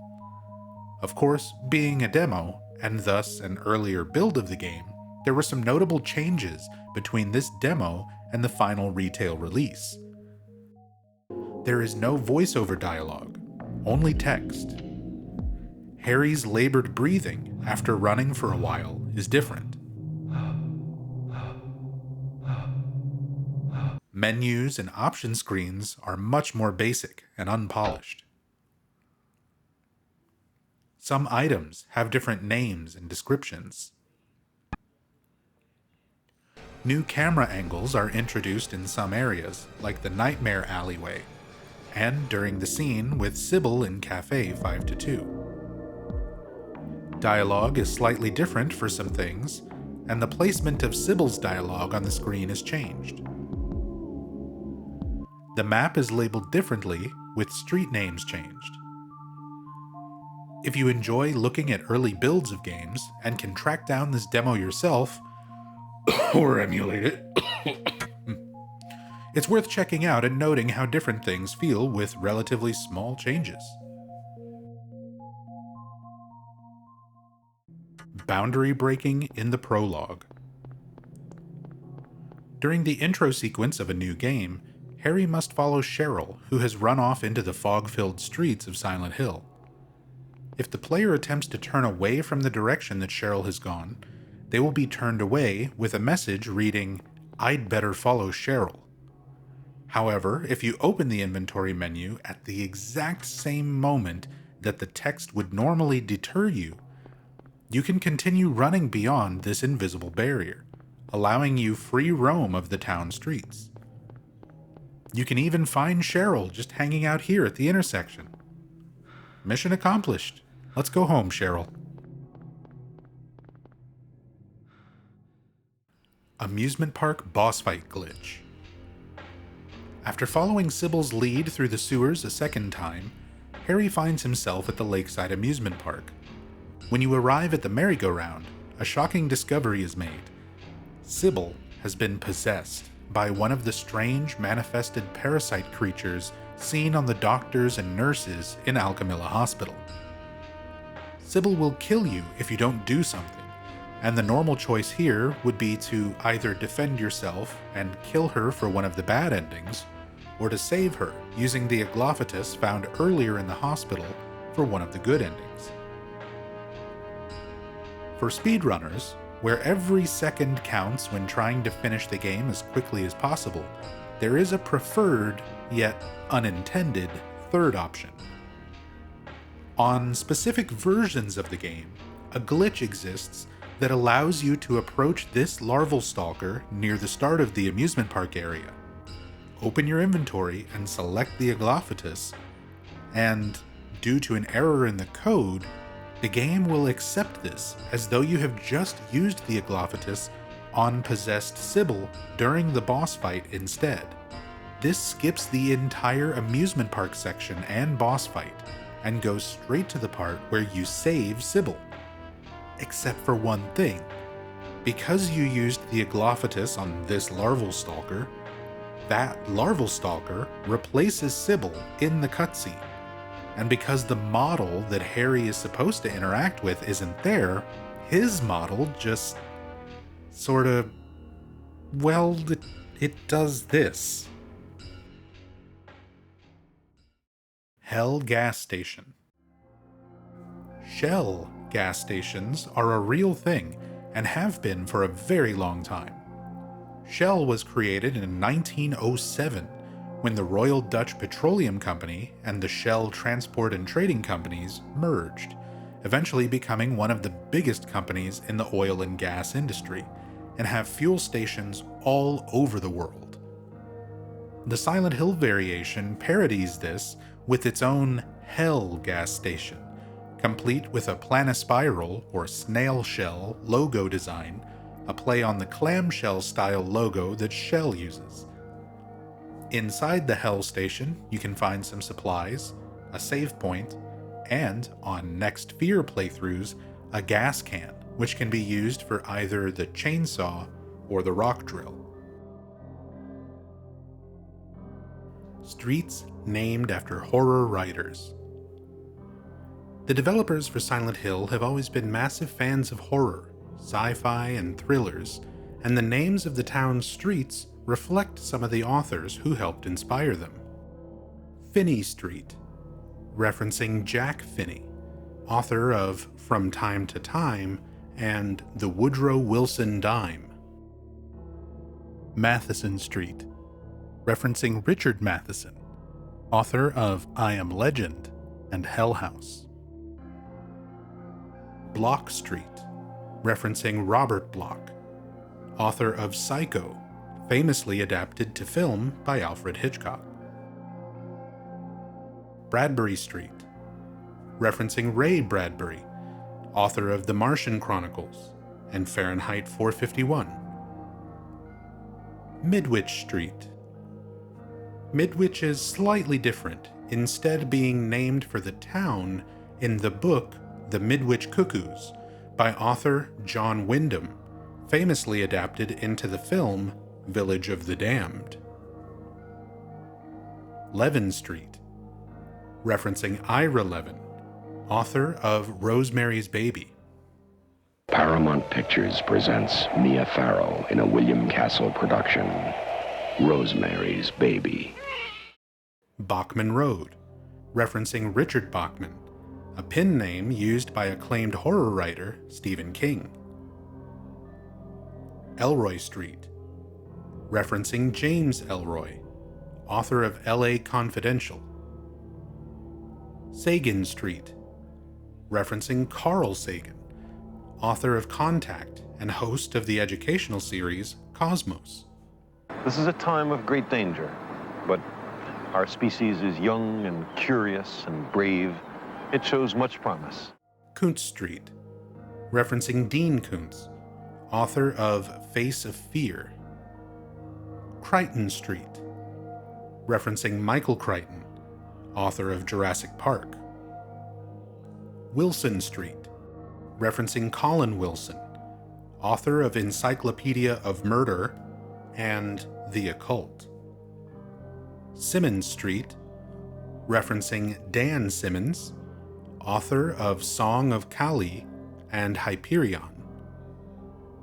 Sanford Street, referencing John Sanford, author of the Prey series of books, such as Night Prey, Mind Prey, Sudden Prey, and about 30 other similar books. Craig Street, referencing Kit Craig, also known as Lillian Craig Reed, author of Gone. Red Rum Graffiti. When exploring the town around the Balkan Church on Block Street, you can find a metal shutter door with red rum painted across it in red. One of many references to Stephen King's works, this is a nod to The Shining, where the clairvoyant child, Danny Torrance, has horrifying visions causing him to write the word red rum across the wall, which is then revealed to be murder when viewed through a mirror. Study, damn it! Poster. Inside Cafe 5-2, on the wall near the save point, a poster can be seen with the words "Study, damn it" written on it, depicting a man holding a shotgun pointed towards the viewer.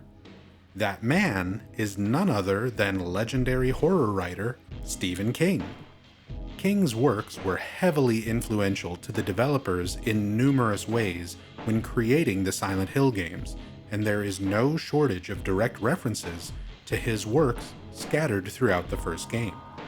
Stephen King, in his college days, was a writer for his campus newspaper at the University of Maine. On January 15, 1970, King designed this cover as a public service poster to motivate his fellow students to study hard during finals week. The poster is featured on the wall of the diner as an homage to the horror author, and perhaps a nod from Team Silent, as if to say, "We studied, damn it! We did our horror homework." Centralia. This topic is a particular pet peeve of mine, so I'll do my best to contain myself and discuss this rationally. Centralia, Pennsylvania has nothing to do with the original Silent Hill game. Like, at all. The developers weren't even aware of its existence until years after the original games released.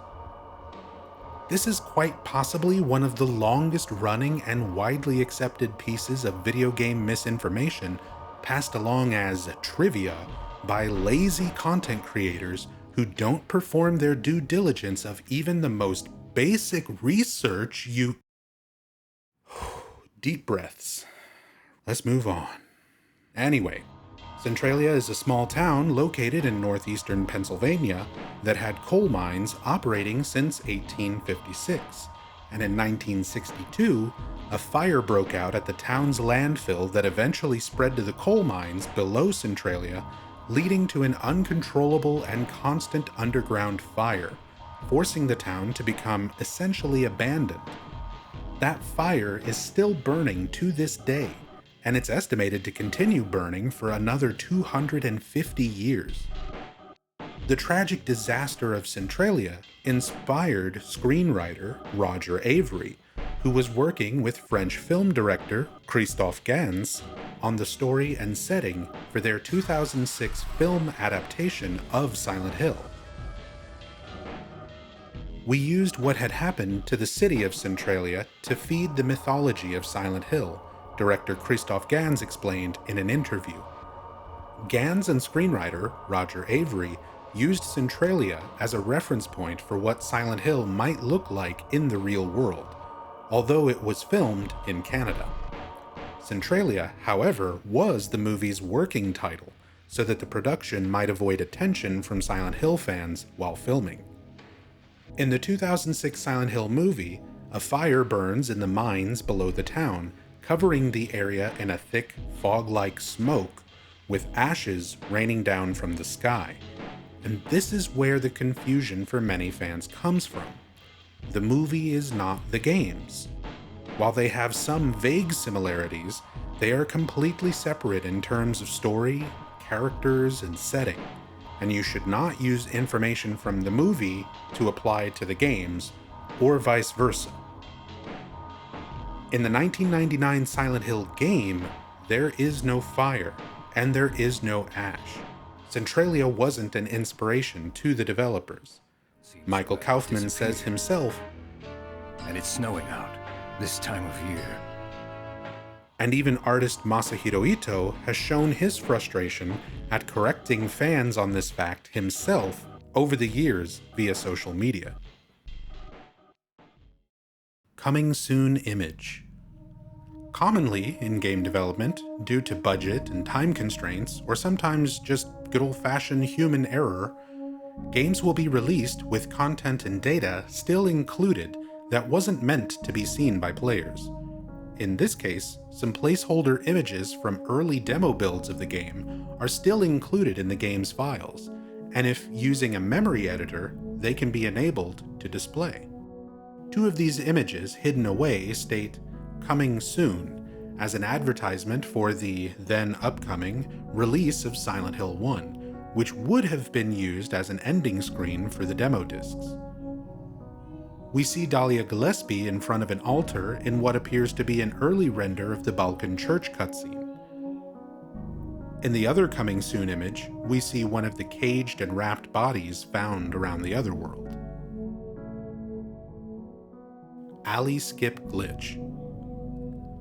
Earlier, during the Boundary Breaking the Prologue segment, I explained a glitch that can happen.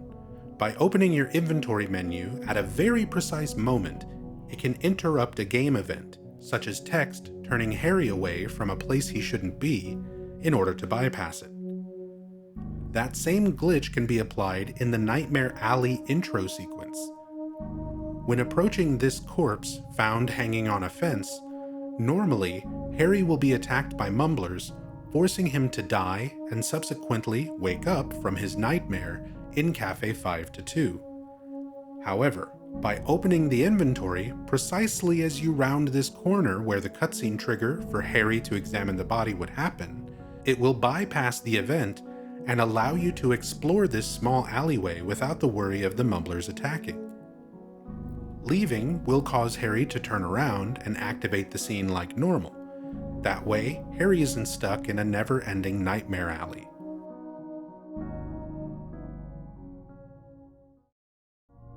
Kay Gordon's Garage.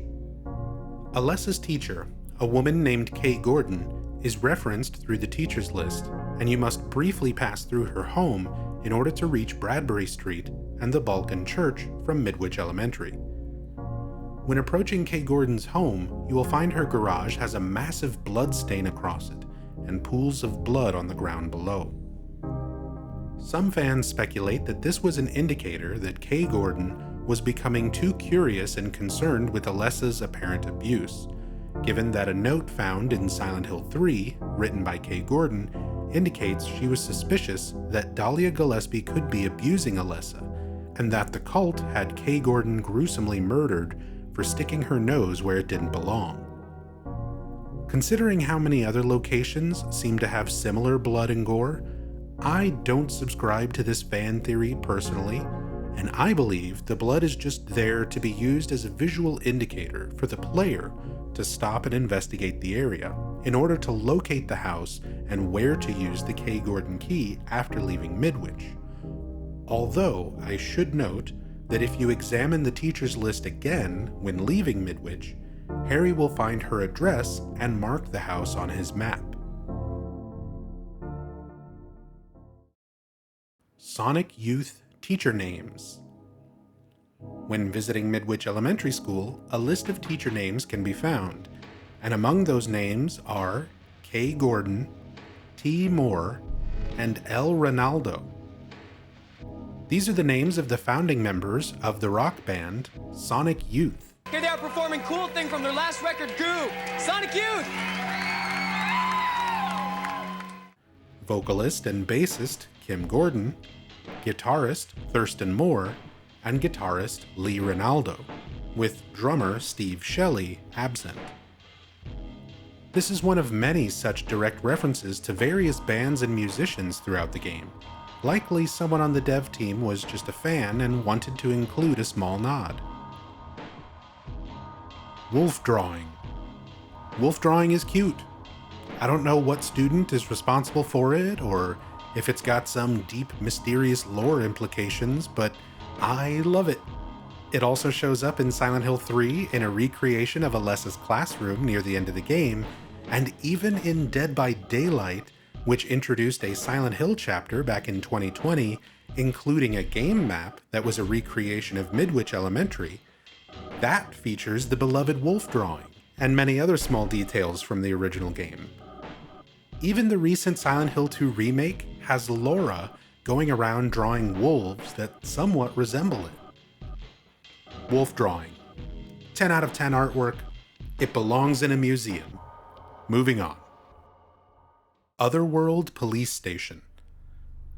The local police station on Sagan Street is one of the few locations that can be visited in both the Fog World and the Otherworld. Visiting the police station the first time around, you can find some handgun and shotgun ammo, as well as notes regarding the death of Officer Gucci and the local drug trade. You can also pick up the shotgun itself if you happen to miss it while exploring Midwich Elementary. Returning to the police station after the Otherworld takes hold is a bit less rewarding. The interior doors are locked and there isn't much new to see, but you can still find some rifle ammo.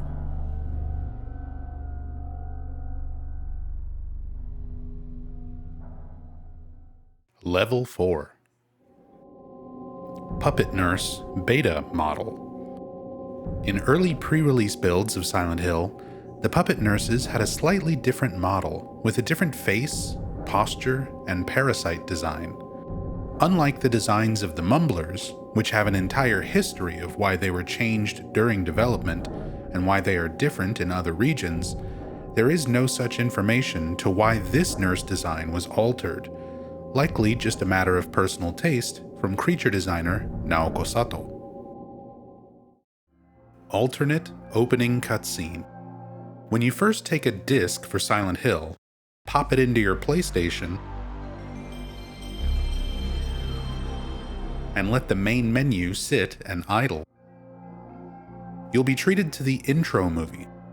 Not only do we see some small glimpses of things shown during the story itself, but we also see some scenes of events happening outside of what is experienced in the game.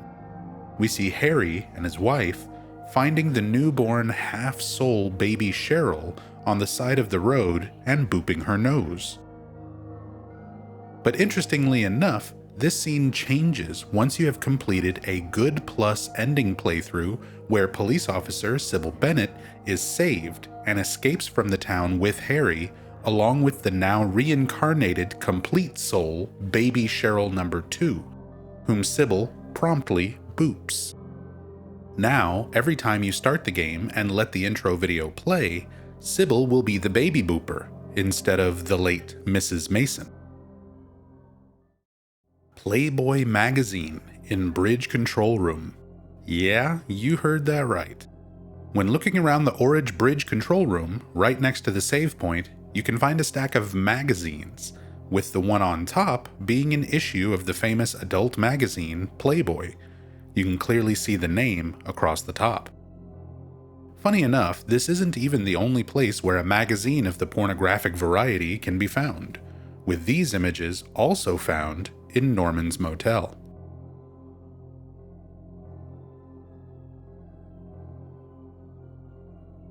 Considering how many times Team Silent developers have used books, magazines, movie covers, and other random media as digitized assets in their games, I wouldn't be surprised if one of the devs simply had a few of these magazines around and used them to create these assets. Jacob's Ladder references. Jacob's Ladder, Adrian Lyne's 1990 psychological thriller, left a pretty big impact on the developers, and while most fans are familiar with the much larger influence it had on the sequel, Silent Hill 2, with James Sunderland's clothes resembling Jacob Singer's and several scenes and story elements being very similar, artist Masahiro Ito confirmed that he was also inspired by Jacob's Ladder when designing the Otherworld locations in the original Silent Hill as well. Buffalo Police Car.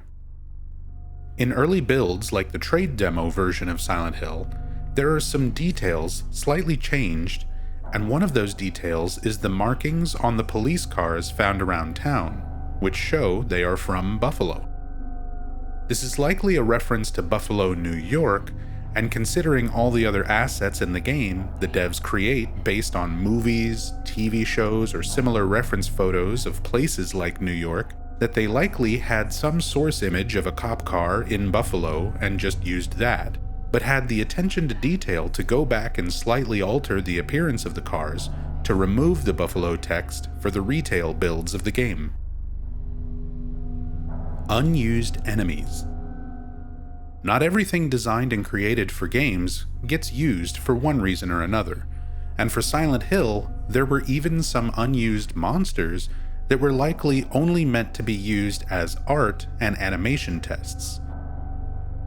Behold, the frog. BTFY, the butterfly. CKN, the chicken. EI, the manta ray. MKY, the monkey. OST, the ostrich. SNK, the snake.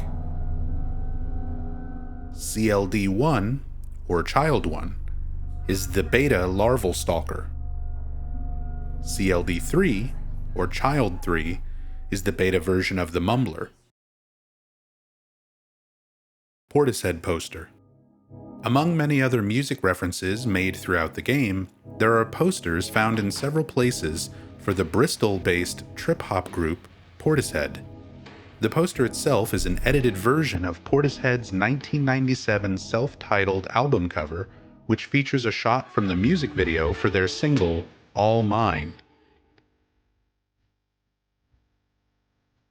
Considering that composer Akira Yamaoka utilizes similar trip-hop or down-tempo style drums and samples in many of his songs for the series, I would say it's safe to assume that he took influence from Portishead, and the devs wanted to include this as a nod to the band. Sadamu Yamashita novelization. Adaptations.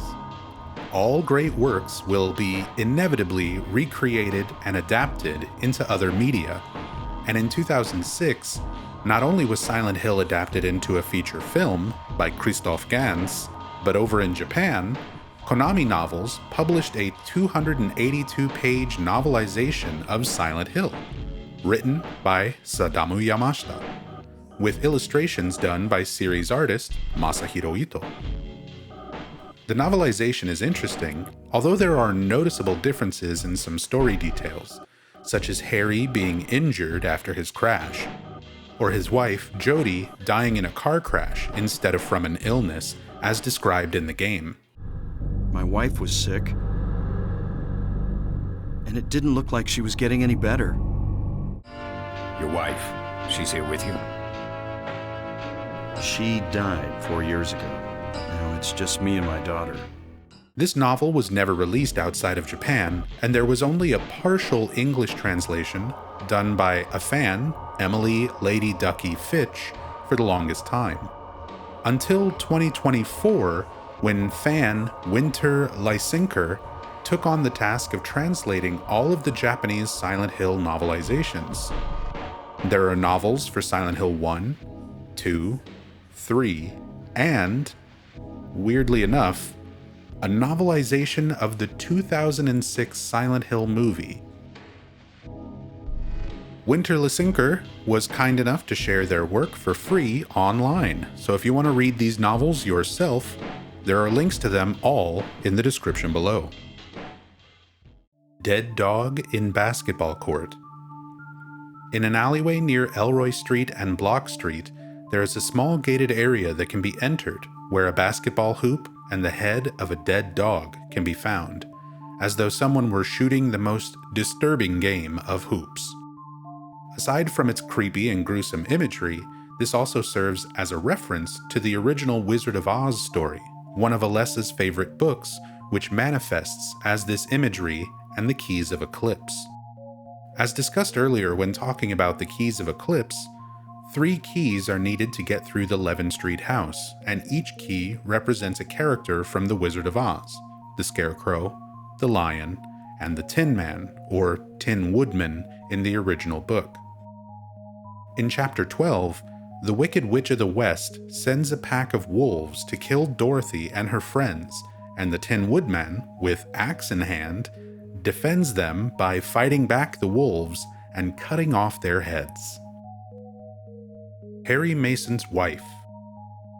When you first boot up Silent Hill 1, assuming you have a completely fresh memory card with no saves or anything, you'll be treated to an intro video showing several scenes that don't occur in the gameplay and cutscenes themselves. One of those scenes shows Harry and his wife during the moment where they found Cheryl after she was on the side of the road just after being created from Alessa's soul split. Despite being seen in this cutscene, and mentioned during this scene where Harry is explaining things to Sybil, my wife was sick, and it didn't look like she was getting any better. The late Mrs. Mason is never actually given a name in the games themselves. It's not until several years later, in the novelization of Silent Hill 1, written by Sadamu Yamashita, that we are given her name, Jodie Mason. Jodie Mason seemed to be the love of Harry's life and a good mother to Cheryl until she fell ill and passed away, according to Harry in the original game. Your wife, she's here with you? She died 4 years ago. Now it's just me and my daughter. In the novelization, Jodie is described as having died during a car accident instead. Silent Hill Origins has a short audio-based scene as part of the good ending that features a short dialogue exchange between Harry and Jodie from the moment they first find Cheryl. I don't believe it. Harry, it's a baby. It's a girl. Go on. Hold her. Cheryl. We'll call her Cheryl. Game Boy Advance Play Novel. Released only in Japan on March 21st, 2001, play novel Silent Hill was an adaptation of Silent Hill 1 in the style of a visual novel, with a choose-your-own-adventure type of story progression with a few puzzles mixed in. As far as adaptations go, play novel was fairly interesting, as some of the story paths follow fairly close to the events as depicted in the original PlayStation game, but some of the alternate choices and pathways can lead to some extremely different outcomes and character interactions. such as Cheryl shooting Harry with his own gun, or Harry shooting himself after escaping the town and returning home. The gameplay basically boils down to reading and occasionally making a choice between multiple options presented on the screen. Graphics are minimal, with mostly static images and the occasional animated sprite or effect, with different music throughout the game, except for this ear-piercingly compressed clip of the intro.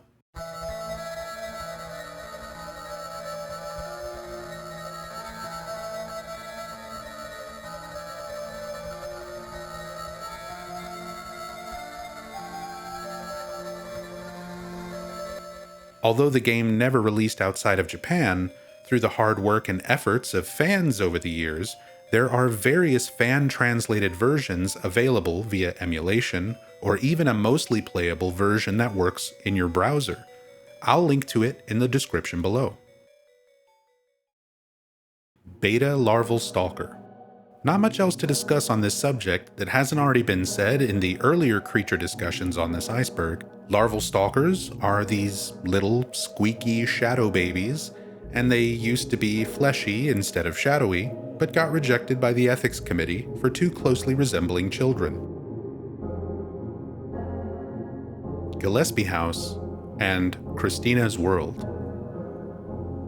During the game's intro sequence, and in some promotional artwork, you can see the Gillespie house where Dahlia and Alessa lived, despite never seeing the exterior of the house in-game and only getting some small glimpses of the inside of the house during the Nowhere Otherworld location near the end of the game. The house itself was based on the real-world Olsen House, a colonial farmhouse located in Cushing, Maine since the late 1700s. The Olsen House gained notoriety when it was made the subject of a famous piece of artwork, Andrew Wyeth's 1948 painting, Christina's World, which depicts Anna Christina Olsen, who suffered from Charcot-Marie tooth disease, which left her unable to walk as she crawls across the fields on the Olsen House property. Phaleg, Bethor, Aratron, Ophiel, and Haggith. When exploring the Nowhere section near the end of the game, there are several symbols and names on the doors connecting this labyrinth amalgamation of areas, those being Phaleg, Bethor, Aratron, Ophiel, and Haggith. Those with a keen eye may have also spotted these same symbols on the monitors earlier in the mall area during the stack of TVs cutscene where Harry sees glimpses of Cheryl, Alessa, and these symbols. These symbols and names are references to the Olympian spirits, a group of 7 total spirits that are described in historical magic, occult, and alchemy writings, such as the secret grimoire of Turiel and the Arbital of Magic. Each of the spirits is described as a ruler over a domain consisting of several provinces with connection to a planetary body. Phaleg is described as a warlord with association to the planet Mars and represents great honor in military affairs. Bethor is associated with Jupiter, with the ability to give knowledge of transporting valuable gems, miraculous medicine, and prolonging life by several hundred years.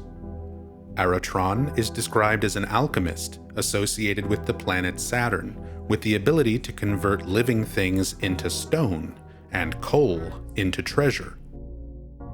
Ophiel, associated with Mercury, with the ability to convert quicksilver, aka mercury, into the Philosopher's Stone, which was the ultimate goal of alchemists, a substance capable of transmuting elements into gold and represented divine knowledge. Haggith is associated with Venus and is known as the transmuter of metals and could convert copper instantaneously into gold.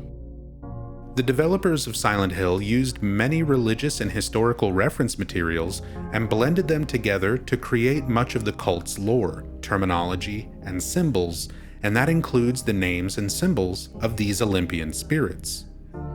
Some fans seek to find connections and links between the usage of these types of names and symbols from our reality to give context to the fictional world of Silent Hill. But I am personally not deeply invested into this practice. I'm a Silent Hill fan, not a religious or historical scholar. Personally, I believe that the developers simply cherry-picked certain names, symbols, and themes from various sources and religious mythologies based on how they looked or sounded without an intensely deep understanding or meaning. And I think the choice of these particular Olympian spirits were simply chosen for their interesting sounding names and unique looking symbols associated with them. I'll talk a little more about why I feel this way later on in level 6, on the subject Links to Gnosticism. Level 5. Fighting final boss without ammo. At the finale of the game, the boss you encounter will depend on which ending you're on track for. If you saved Kaufman with his Aglophatus, then you'll fight the Incubus. If you didn't, then you will fight the Incubator, aka Alessa herself. No matter which one you're facing, if you try approaching them to attack with your trusty pipe, chainsaw, or knife, you'll find that the Incubus simply flies too far overhead to ever be within range, and Alessa has a protective force field around her, preventing you from getting close enough to attack. The only way to fight these bosses is at range, and that means you need guns and ammo. Or do you? As a failsafe for players who arrived at the final boss without enough ammunition to kill it, the developers included an alternative method to win the fight passively. Dump out any ammunition you have in the room before the boss fight. Conveniently, there is a save point in Alessa's bedroom, so I suggest saving here once the ammo is all gone from your inventory. Once the boss fight begins, survive. By running in close, tight circles and strafing, you can dodge the lightning attacks. Use healing items immediately after being hit, as the lightning strikes deal massive damage and can hit multiple times, often instantly killing Harry. The difficulty you're playing on will determine how long you need to survive. Boundary breaking. There are a few ways to get out of bounds and into places you aren't supposed to be. Previously mentioned was the inventory glitch, where opening the menu at the moment an event is meant to trigger can allow you to bypass it and explore parts of the town, and there is another glitch that lets you leave the bounds of the town altogether. After exiting Green Lion Antiques during the Otherworld segment, there is a set of stairs before the screen changes to the door of the store, and at the top of the stairs, nearby, is a romper. If you lure the romper to perform its pounce attack that pins Harry to the ground at the precise spot where the screen transitions, Harry will be on the ground, but still transition to the next area, displacing his character model. This allows you to clip straight through the wall and out of the bounds of the map. There is mostly an empty void, but if you know where you're going, you can skip the town center and Twin Feeler boss fight altogether. This same glitch can be used on any area where there is a screen transition and romper nearby to explore a few different areas out of the map boundaries.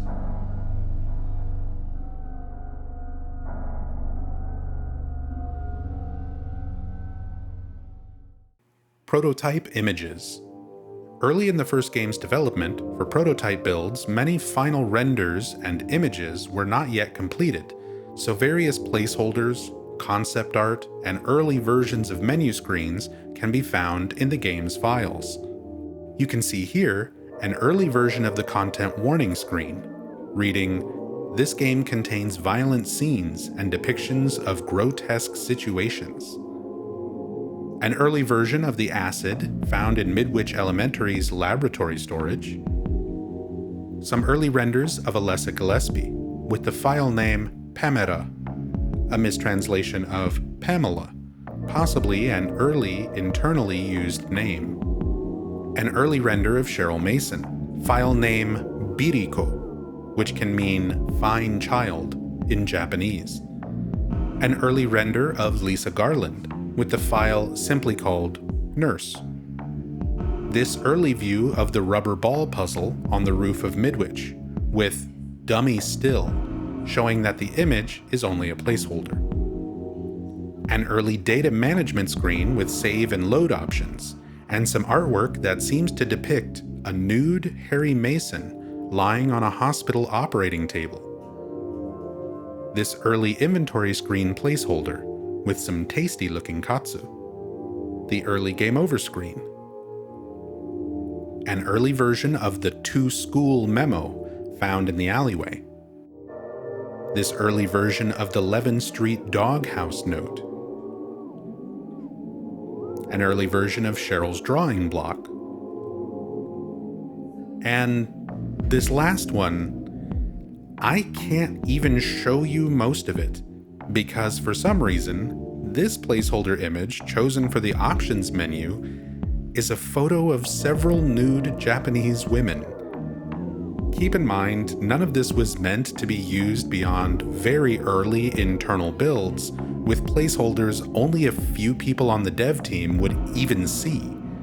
But it got left in the files and data mined, and we all have to live with this information now. You're welcome. Hidden text and images in textures. Look, it's Toad from Super Mario Bros. Just kidding. It's a phenomenon called pareidolia, where people perceive faces or recognizable images or words in patterns. There's several instances of text being part of textures and environments, such as this text reading "No God," found in the secret altar area in the back of the antique store, but otherwise, most of the so-called hidden text and images cited by fans are cases of pareidolia. Gas station car engine. A car engine. No problem there. I'm going to be honest, I'm not sure why this is a subject on the Iceberg. As far as I'm aware, there isn't anything particularly deep or interesting regarding this car engine that even Harry says he doesn't have a problem with. So, yeah, car engine. It's in the garage area of the gas station. If I'm missing something here, feel free to enlighten me in the comments. For now, I got nothing. Developer notes in prototype. Earlier, I went over some of the images left behind from early prototype builds, and there was actually several more that contained notes from the developers themselves. Placeholder image 1KAIZK40 reads, "Piracy prohibited." Placeholder image 1KAIZK41 also reads, "Piracy prohibited," but in a bold font. Placeholder image L Monster, or Locker Monster, with the note reading, "The monster lurks." Placeholder image I in Kennel, or Inu Kennel. The Levin Street doghouse, and the note reading, "There's a key here." Placeholder image LIBR book, or library book. The story about the hunter killing the lizard. The developer notes read, "I'm clueless when it comes to soft image. Just imagine there's an open book here with a picture of a hunter and a lizard with its mouth open wide." Soft image, by the way, is the 3D modeling software used for the creation of much of the game's visuals. Placeholder image LVTRYMSG, or lavatory message, with Leonard Rhine, "The monster lurks," written out. Placeholder image Locker 0, with the notes, "The inside of the locker is empty," rendering error. "The door can't be opened. Why? It's just a dummy though, so whatever." Apparently having some issues for the placeholder, displaying the door being open properly, but not being worried since it's only a placeholder. placeholder image hole key 0, showing the rooftop drain on top of Midwich Elementary. Note reads, "There's a key here." Placeholder image hole key 1, showing a demonstration of how the water will flush the key from the rooftop down below. The notes read, "The key is flushed down here," with mizu, or water, written in blue. Placeholder image elevator and elevator event test, to explain how the elevator for Alchemilla Hospital works when adding the 4th Otherworld floor. The dev notes read, 1, 2, 3, Otherworld, then open. Placeholder image Shat Vial, or Shattered Vial, an image describing the scene when finding the Aglophatus in the broken bottle. Notes read, "Shards of broken bottles litter the floor of the doctor's office. One of them still contains a little liquid inside." Placeholder image Recep DR1, with the note reading, "Otherworld Reception Area." Placeholder image Recep DR2, a closer shot of the door from the Otherworld Reception Area, with the notes, "Enlarged door image, there's a slit right here," and the area circled in green to explain how the keycard would be used. Placeholder image Recep Pick, with the word "sample" written in the top left. It's an early render of the reception area door puzzle. Placeholder image Kiri, along with the kanji character Kiri, which means fog. A strange image of a man covered in tattoos, engulfed in darkness, is shown. Unused audio files. Among the files data mined from the game, there was a bit of audio found that is never normally heard.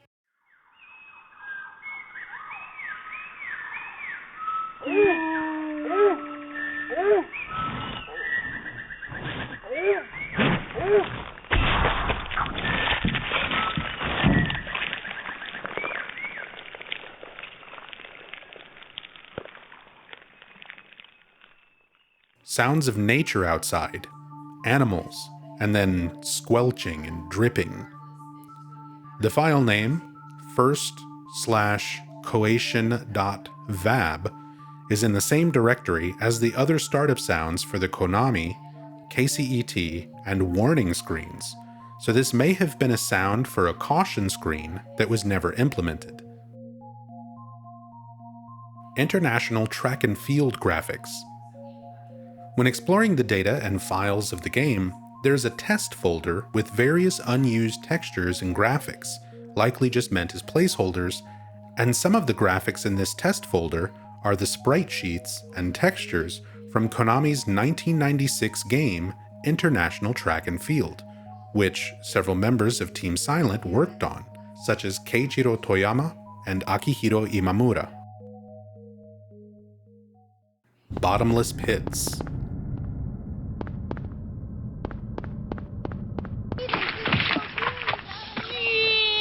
G.I. Joe! Unused rooms in Midwich School.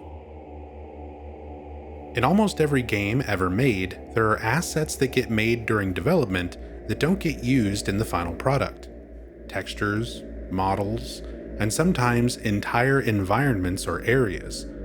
And sometimes it's easier or faster to simply leave these assets in the game and just move them somewhere out of bounds that the player won't normally be able to see.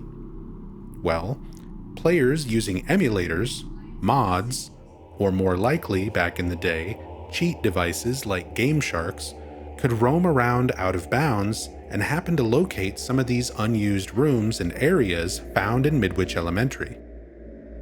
These rooms feature an unfinished storeroom, a classroom, and what may have been an expanded boiler room, or possibly a different version of the school roof. Police Station Shotgun. Normally, when exploring Midwich Elementary School, you'll come across a bathroom where a corpse can be found on the wall, with the message, "Leonard Rhine lurks," written in blood beside him, and on the ground in this room, is where you pick up the shotgun. But what if you missed it? If you skipped past the shotgun here, don't worry. The game gives you a second chance to claim the boomstick over in the police station.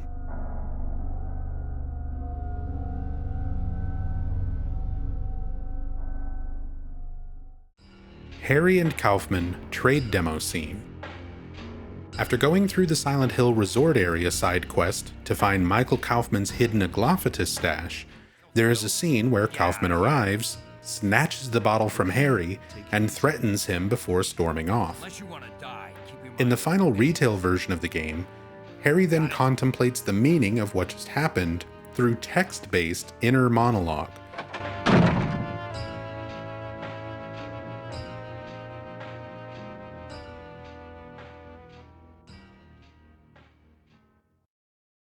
But in the pre-release trade demo version of Silent Hill, this dialogue was originally voiced fully by Harry's voice actor, Michael Gwynn.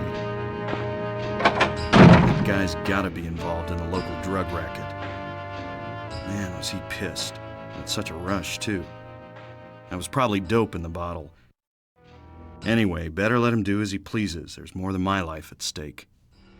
I'm not sure exactly why the voice was removed, possibly to cut down on data and resources because of limited disk space back in those days, or maybe a creative choice since the dialogue makes more sense to be in Harry's internal monologue rather than talking out loud to himself.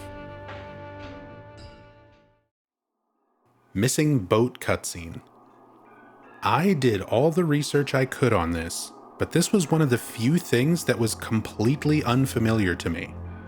I found someone else had asked Kindly Patrick, the maker of this Silent Hill 1 Iceberg chart, and their response was, according to the cutting room floor, the boat was originally going to be used to take Harry to the lighthouse, but it was cut from the game. However, I read the cutting room floor's Silent Hill entries from top to bottom, even using the Wayback Machine to see if there was older removed information, but nothing about this boat cutscene came up at all. In all my years of playing these games and thoroughly researching them, it's rare that I come across something that I've never even heard of through rumor mills or forums over the last 25 years, so yeah. If you know more about this, please feel free to enlighten me and leave a comment below. Level 6. Game takes place in 1987. Although the first games in the series were fairly careful to not directly reference what date the games take place, some fans attempted to piece together a timeline of events based on some potential clues. One of the most commonly cited examples is Harry's car, or rather, Jeep. The body, headlights, and other aspects of its design suggest that it is a Jeep YJ Wrangler which began production with the 1987 model. But that's not exactly accurate. A tight-fitting, soft top. And it has a surprisingly smooth on-road ride. So Wrangler really is ready for anything. Even the environment Jeep drivers dread most. Civilization.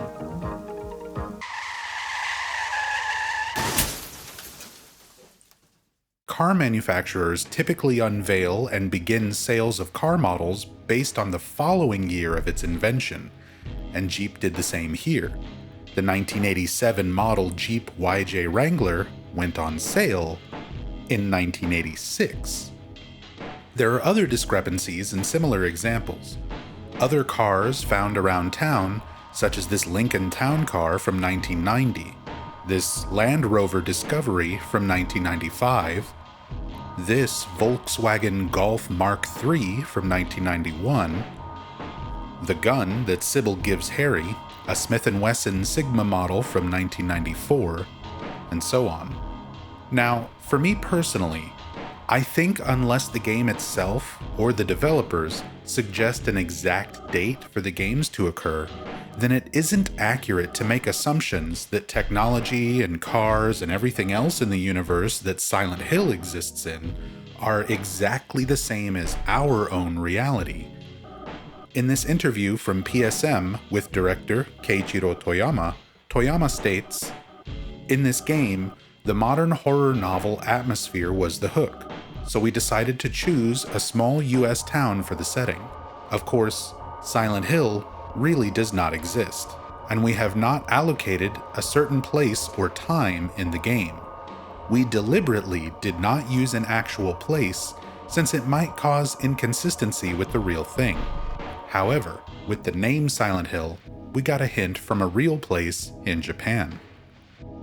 The developers themselves didn't want to pin a specific time period to the story, and considering it began development around September of 1996, the team was likely just incorporating various bits of technology, cars, and other details from modern times back then.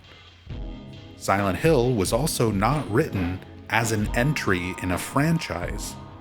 It was a standalone title that did well, so sequels got made. But the team came up with the stories for those sequels after the fact, which required retcons to some key ideas and concepts in order to make things line up, such as the 17-year timeline bridge between Silent Hill 1 and Silent Hill 3. Despite neither game giving a particular year that they take place in, Silent Hill 1 feels very 90s because it's a product of the 90s. Silent Hill 3 feels very early 2000s because it's a product of that time. It doesn't quite fit into a nice 17-year timeline without retconning and pushing Silent Hill 1 back a little bit from the 90s to the 80s. Long story short, if you're taking the whole series into consideration, Silent Hill 1 happened some unspecified year in the 1980s, with most fan-made timelines agreeing on either 1983 or 1987. But if you're looking at Silent Hill 1 by itself in a vacuum, it makes more sense to be in the mid to late 90s, the same time period it was developed in. Psycho Mantis. I see that you enjoy Konami games. Metal Gear Solid, one of the all-time classics of the stealth action genre from Hideo Kojima, published by Konami and released on September 3rd, 1998. Silent Hill is my all-time favorite series of games, but Metal Gear Solid is an extremely close second for me. In Metal Gear Solid, you play as Solid Snake and must take down members of Foxhound, a terrorist group made up of Special Forces members who possess extremely unique abilities, one of these being the infamous Psycho Mantis. Psycho Mantis is a powerful psychic with several abilities such as telekinesis and the ability to read minds. Hideo Kojima utilized the technology of the PlayStation to its fullest to have Psycho Mantis demonstrate his powers for the players themselves. Mantis would ask players to place their controller on the floor and then, using his powerful telekinetic abilities, aka the rumble motors in the DualShock analog controller, to make the controller move back and forth. But that's not all. Mantis would then claim to be able to read your mind. What this was actually doing was scanning the player's memory cards for save data from other PlayStation games, and certain games would trigger a specific voice line from Mantis, naming the game itself. So, you like Suikoden? So, you like Azure Dreams? You like Castlevania, don't you? You enjoy role-playing games. I see that you enjoy Konami games. Silent Hill itself wasn't released yet, but was still in development at the time of Metal Gear Solid's release. So sadly, it doesn't get named by Mantis directly, but he will still acknowledge the player enjoys games from Konami if Silent Hill's save data is found on the player's memory card.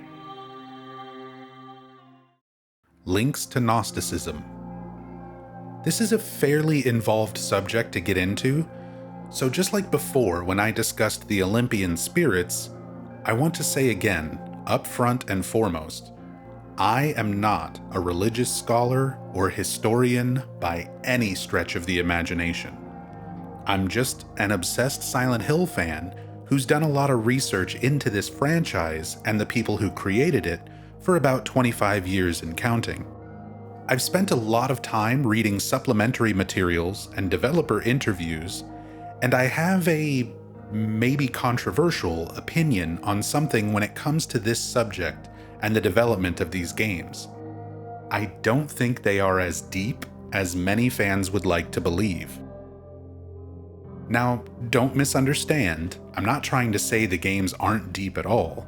There is clearly a lot of thought and detail put into them that is specific and intentional with evidence to back it up. But a lot of fans will notice something referenced in dialogue or text that comes from religious history, alchemy, real-world occultism, and then go down a rabbit hole of the implications of that reference and how deeply it connects elements of this fictional story to the real-world beliefs and philosophies. Instead, I think that the developers themselves just picked out things they liked, that looked or sounded cool to them, from a wide variety of sources to make something interesting and engaging for players. It didn't need to be perfect, or even make sense, because it was a belief system for a crazy doomsday cult in a video game they had put together in a year and a half. Here, for example, take this quote from Hiroyuki Owaku, the original scenario writer, from the Lost Memories guidebook. The religion of Silent Hill references various elements of different religions, such as the origins of Christianity, Japanese folklore, and Aztec rituals. Original Native American beliefs have to do with animals and spirits that dwell in places, and borrowing their power to make oneself stronger. The names of the gods have Mayan and Aztec motifs. Using the strange pronunciations as a reference, I thought up original ones. That pretty much sums it up. The developers had several sources to draw from: Christianity, Catholicism, Gnosticism, Shinto, Buddhism, folklore, Mayan and Aztec history, but they created their own original versions of things using those as references. They made up their own symbols and gave their own meanings to them, or in the example Owaku is referencing in the quote, made up his own names for gods, like Zuchilbara and Zuchilpaba, from the strange pronunciations that he just happened to like. In Gnosticism, there is a distinct difference between God as a supreme being and the demiurge, or creator of the material world. The name for this demiurge is Yaldabaoth, who is also referred to as Samael. It is the mark of Samael. Just like the mark of Samael that Dahlia Gillespie mentions. But even using that as an example, remember during that scene, Dahlia is lying to Harry. There is no mark of Samael. She's trying to paint the seal of Metatron and Alessa's efforts as being the evil overtaking the town, rather than the effects of the other world. She is telling him half-truths and essentially nonsense as a way to keep him confused and potentially manipulate him into helping her achieve her nefarious goals. There are multiple names, symbols, and parallels that can be made to various aspects of Gnosticism, such as Samael, Metatron, Solomon, or the concept of bringing about a demiurge, a god of creation, to purge an imperfectly created world, even though that's getting a bit more into Silent Hill 3's version of the cult and their beliefs, which are quite different. Anyway, just to go back to my earlier point, I feel like the developers themselves didn't really delve too deeply into the lore and meanings of every individual aspect. They just borrowed some names, symbols, and themes that felt foreign, creepy, and culty for the sake of their horror game story and threw it all in a blender. And I personally don't think it's relevant to single out every single one and explain the real-world historical significance and how it does or doesn't tie into Silent Hill. Look, the alternative would be me reciting Wikipedia articles about Gnosticism to you for the next several hours, and every once in a while exclaiming, "Oh, there's a word or name, I recognize that from Silent Hill." So, yeah, I'm moving on. Bill Skin's fifth headline. Around the sidewalks and streets of Silent Hill, newspaper stands can be found with a visible headline, Bill Skin's fifth. This is a reference to a newspaper article seen in the 1991 film Silence of the Lambs, describing the serial killer Buffalo Bill, played by Ted Levine, and his fifth discovered victim. Considering the naming of Harris Street was in reference to Thomas Harris, the author of the original Silence of the Lambs novel, and this headline, it's safe to say the developers on Team Silent were fans of both the book and the film adaptation as well. Game Boy Advance play novel Side Stories. Earlier, I talked about the Game Boy Advance text-based adaptation of Silent Hill, the play novel, but I didn't get into all the more unique features of that game. Aside from just the story of Harry Mason searching for his daughter and all of its branching pathways and variations on the story from the original PlayStation game, there was also a secondary scenario where you play from the perspective of Sybil Bennett, the police officer from Brams. Similar to Harry's scenario, Sybil follows fairly close to what happens in the original, but offers a bit more perspective of what exactly Sybil has been seeing when she's not with Harry, including her starting off at the police station in Brams, setting up her motivation for coming to the town in the first place. Also like Harry's scenario, the story can potentially go off in some weird directions, and outright contradict certain aspects of the original game's story, such as having Sybil encounter monsters and the other world, despite her response to Harry asking about such things to her directly when they meet in Green Lion Antiques. There is actually one more scenario that was part of the play novel.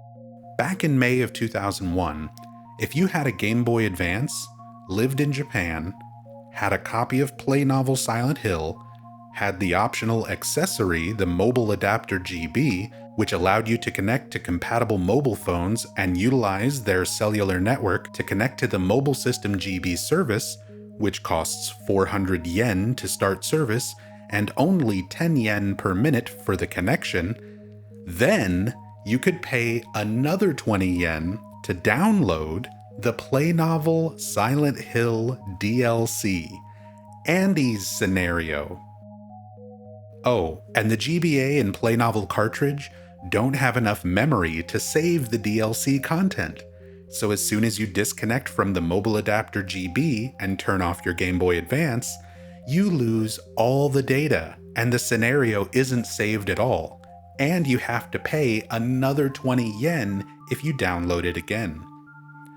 Oh, and the entire Mobile System GB service was completely discontinued the following year in December of 2002. Almost like it was a terrible idea or something. Yeah, Andy's Scenario is about as lost media as lost media gets. Yet, there are still little bits and pieces of information out there, mostly from the official guidebook for the play novel, because of course this game also had a strategy guide. So I'll share what little bit I can. First of all, who the hell is Andy? Who in the hell was that?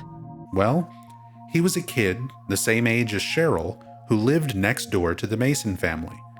Apparently, he went to the same school and obsessed over being Cheryl's friend, and would periodically stare out of his bedroom window to try and catch glimpses of what Cheryl might be doing that day. After seeing Cheryl and Harry getting ready for their vacation trip to Silent Hill, he gets up the courage to talk to Cheryl and decides to sneak into Harry's car and hide there to go along with them. This means that for the entire trip, Andy was apparently just hanging out in the trunk or something, and was also there when Harry wrecked his Jeep. Good thing Andy survived without any kind of seatbelt or anything. that would have been a very awkward situation for Harry to wake up to. Anyway, Andy survives and wanders off into the town and runs into weird stuff. Meets Alessa, reunites with Cheryl, throws her into an aqueduct, and gets saved by Sybil. But it's hard to know exactly how the details of his story played out because of the whole Lost Media Mobile System GB thing. Andy's scenario was broken up into 4 separate chapters: spring, summer, autumn, and winter, which all had to be downloaded individually, most likely to milk the most money out of people connecting to the data service and charging 20 yen per download. At the time of the play novel Silent Hill official guidebook's publication, only the spring chapter was released, so the details of the remaining chapters are lost to time. Alchemy and occultism. Throughout many centuries of history, the study and practice of alchemy has gone hand in hand within many occultism communities and belief systems, such as Hermeticism, which combines esoteric knowledge including alchemy, astrology, and divine magics. The developers of Silent Hill used a varied combination of real-world history, religions, occultism, and alchemy when building up the lore and structure of the town's cult. As a result, many references to alchemy and occultism can be found all throughout the game. In Midwich, a note describes the science lab as an alchemy laboratory, where you'll find gold in an old man's palm, referring to the gold medallion clutched by a statue of a hand. Converting elements into gold and vice versa is a common goal in alchemy.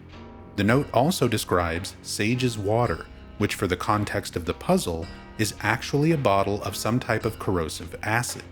In alchemy, there is a common imagery of a green lion devouring the sun, where the sun represents gold and the green lion represents aqua regia, also known as royal water, a mixture of nitric acid and hydrochloric acid, which can break down metals such as gold.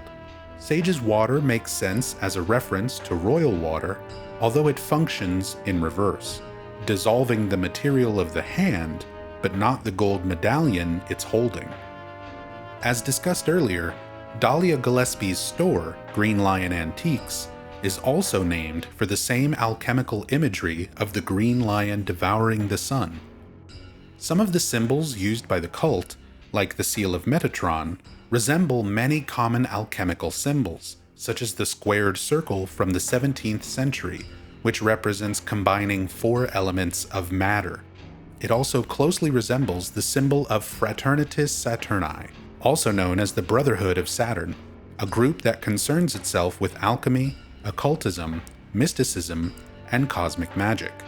Speaking of Saturn, the planets and other cosmic bodies themselves are frequently involved in alchemical and occultist studies, which is why objects, such as the crest of Mercury, can be found and used in the final puzzle to unlock the door to the final boss.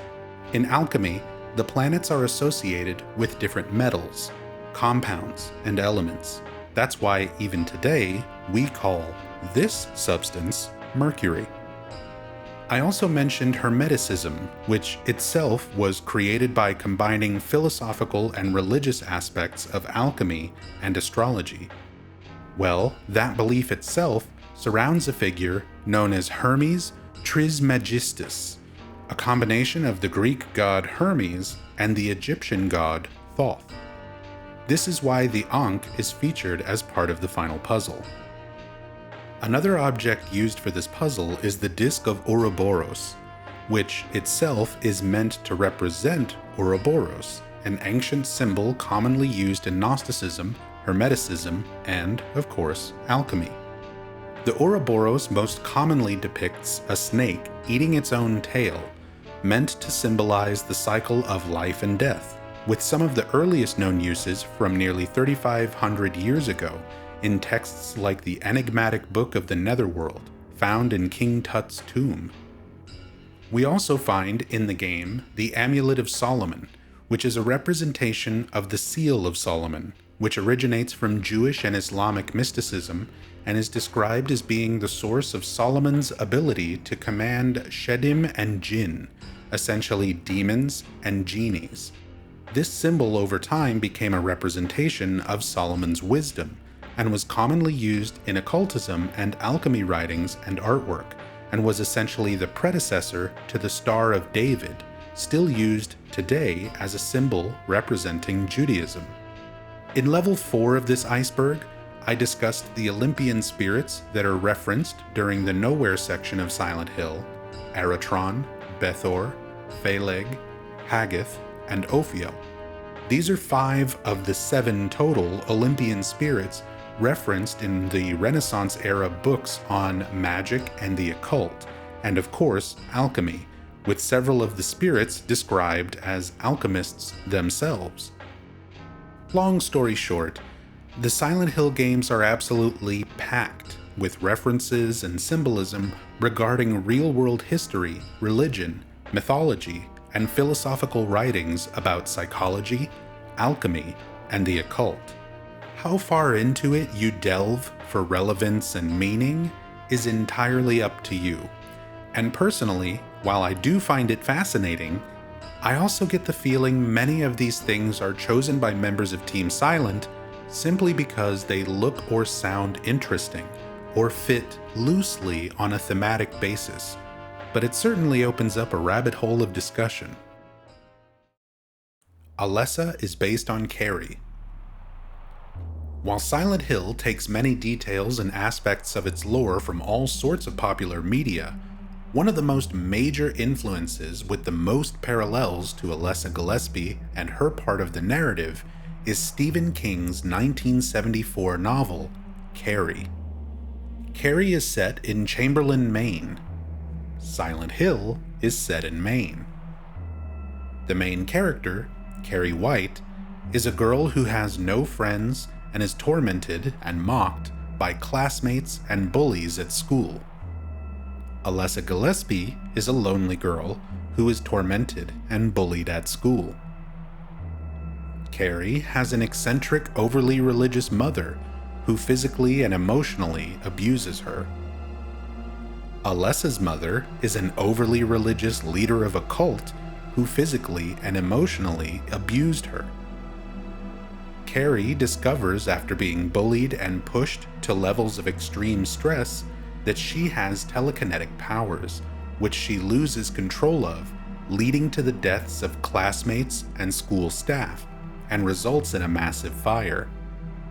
Alessa Gillespie is revealed to have telekinetic powers, and the book by Leonard Rhine, titled The Monster Lurks, describes a phenomenon where adolescent girls who are inclined to have psychic abilities that can manifest physically, especially when under great stress, and it's implied by some interpretations that Alessa's heightened stress and telekinesis caused a boiler explosion in the Gillespie home, resulting in a fire.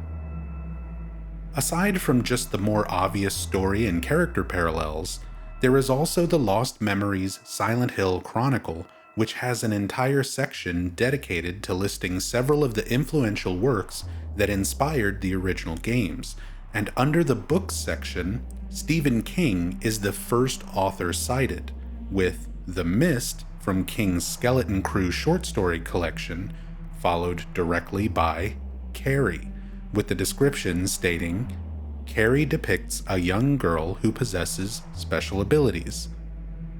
Scenario writer Hiroyuki Owaku goes on to state, King is a master and pioneer of modern horror. His works have been used for various references and have also been influential. Of his works that have been made into movies, I recommend The Langoliers and Pet Sematary. Clearly, Stephen King is highly respected among the members of Team Silent, and while so many aspects of so many of his works can be traced directly to various elements of the games, there is no doubt that Alessa herself wouldn't have been the same if not for Carrie. The endings lead to different timelines. I brought this up earlier during the death ending subject on level 2, but some fans consider the different endings of Silent Hill 1 to branch off into various other timelines. For example, the good ending, in which Kaufman uses a Glophatus, Harry kills the birthed god, Alessa is reincarnated, and Harry escapes with the newborn Cheryl and the Glophatus in his pocket, which wasn't used to save Sybil, leads into the Silent Hill 3 timeline. However, some consider the bad ending, where Harry dies in his car accident, to branch off into the Shattered Memories alternate timeline, as that game features Cheryl Mason, now a young adult, attending therapy with Dr. Kaufman as her therapist, as she struggles to come to terms with the death of her father, Harry Mason, in a car crash when she was just 7 years old. A young girl. Her parents don't get along. She blames herself, as all children do. Then Daddy dies. The dad walking around in your head isn't even a ghost. He never existed. A Frankenstein's monster, a child's fantasy. But you're alive. Your mother is alive. She's not the monster you make her out to be. You need to live your life, Cheryl.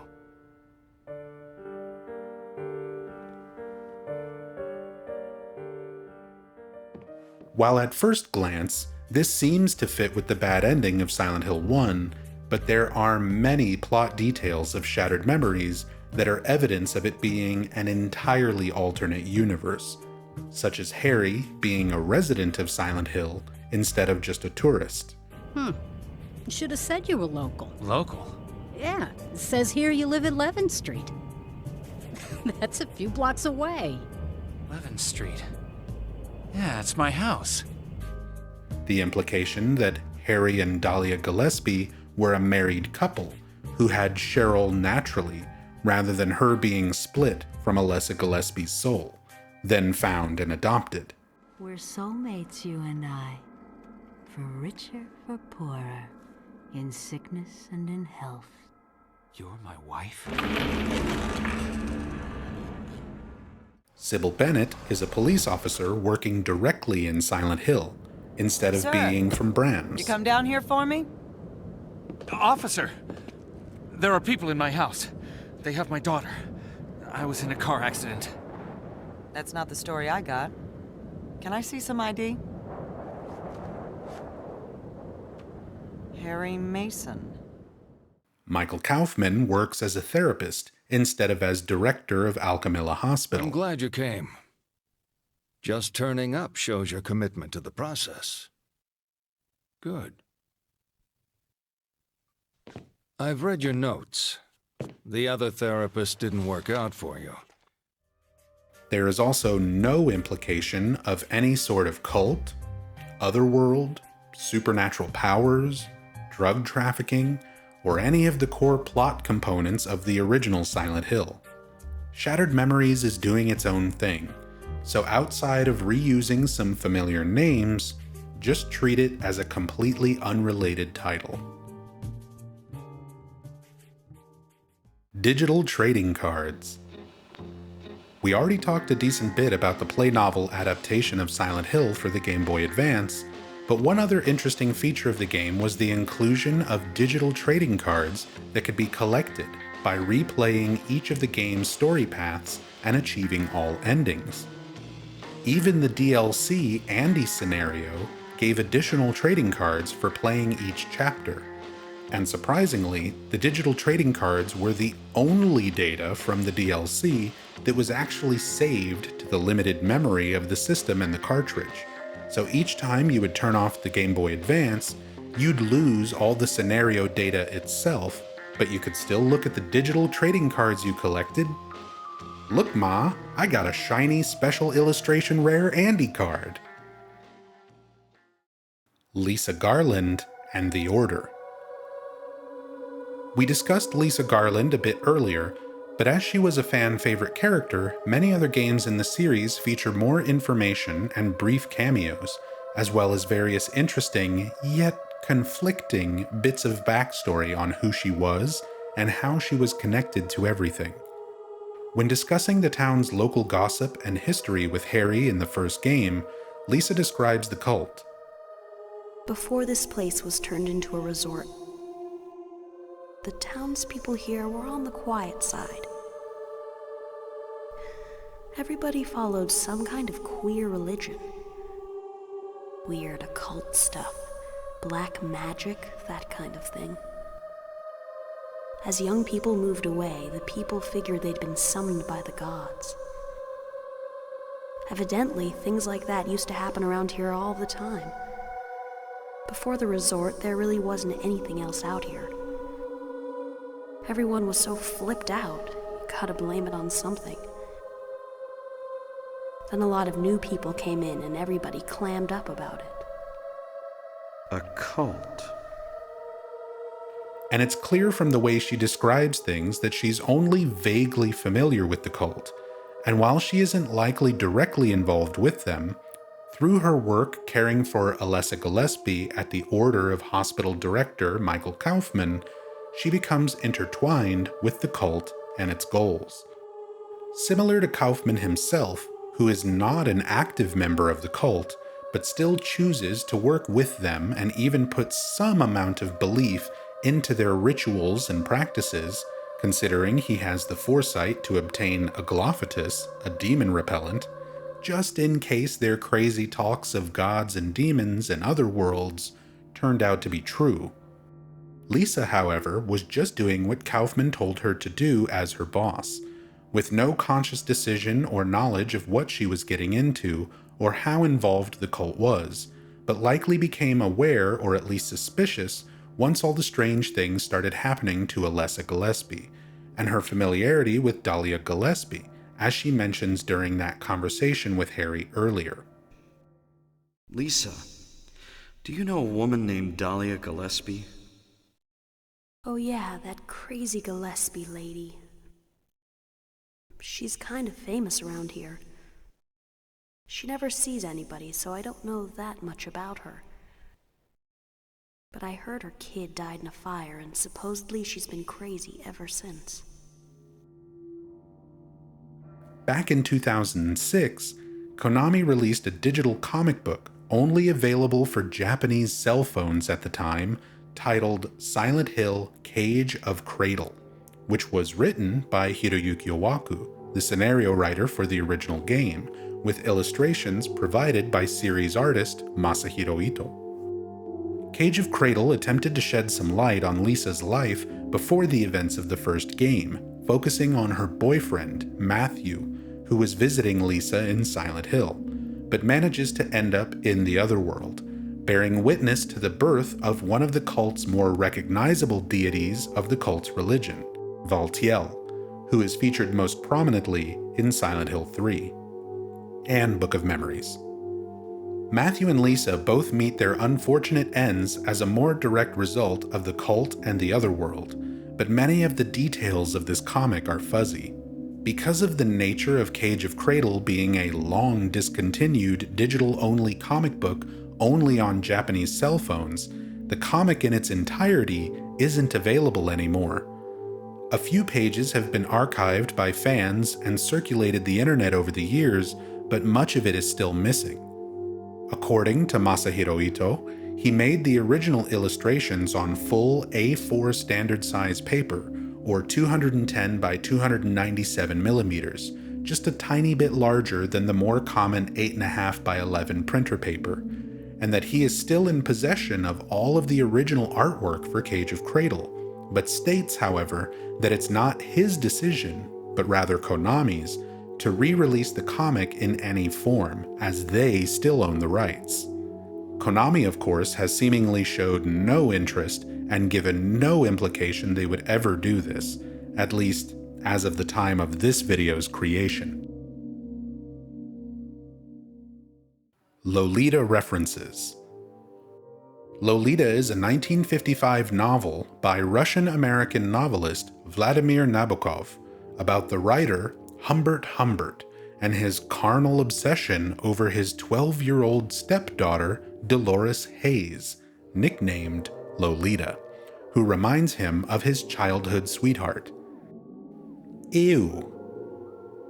The novel was adapted to film by acclaimed director Stanley Kubrick in 1962, which stars James Mason as Humbert Humbert, which is where Harry Mason as a name comes from. Developer commentary from the Lost Memories Chronicle quotes, "When development first began on this project, because of his role as the doting, dutiful father, he was given the name Humbert Mason, which was referenced from the protagonist of Stanley Kubrick's film Lolita. However, since this is an uncommon name, it was changed by the English staff. Actually, Harry was the nickname of the person who named the character, Harry Inaba. I thought, they're the same, but..." Originally, we wanted to call her Dolores for the same reasons as Harry's character, but this was met with fierce opposition and was rejected. The name originates from Cheryl Lee, Laura Palmer, in Twin Peaks, but there is no particular significance. Considering the premise of Lolita, say Drake, I hate you like I'm young. I can see why this decision was met with fierce opposition, and I'm glad they changed their minds. Ew. Samples used in the soundtrack. Akira Yamaoka, one of the most talented composers and multi-instrumentalist musicians in the gaming world, was behind the vast majority of music for the Silent Hill series, with only a few exceptions. Yamaoka employed many unconventional methods for his musical style, meshing and combining ambient sounds,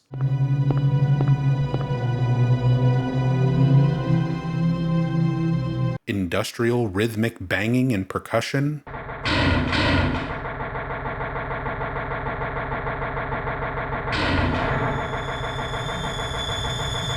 trip-hop style drums,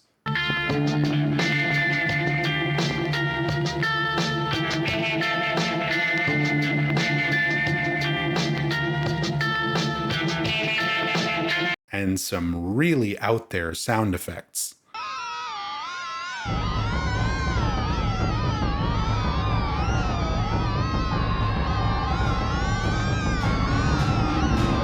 Contrary to popular belief, Yamaoka didn't create all these samples of unconventional sounds himself, and like many musicians, utilized a vast array of sound effect and sample CDs that were common for the 90s when Silent Hill 1 was being developed.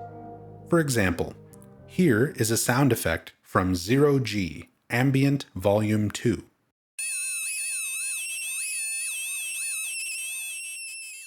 And here is part of the track Devil's Lyric from Silent Hill.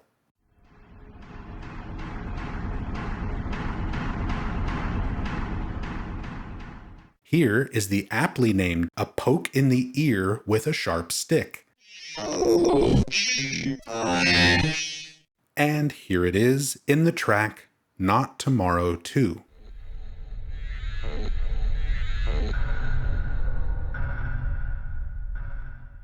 These sound effects and sample CDs were hugely popular to use in music, movies, and TV, and video games were no exception.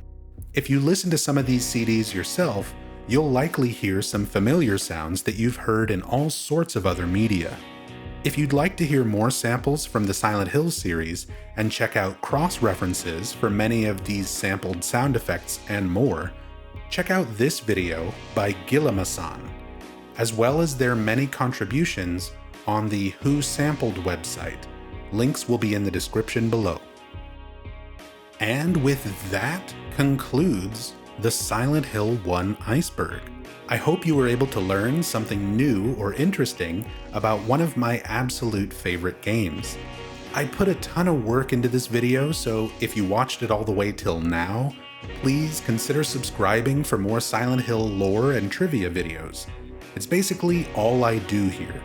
And leave a comment down below if you think I got something wrong or need further clarification on anything. And let me know what Silent Hill Iceberg you want to see me cover next.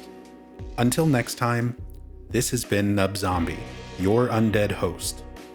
take care of yourselves, be good to each other. Much love, and I'll see you in the fog. Peace.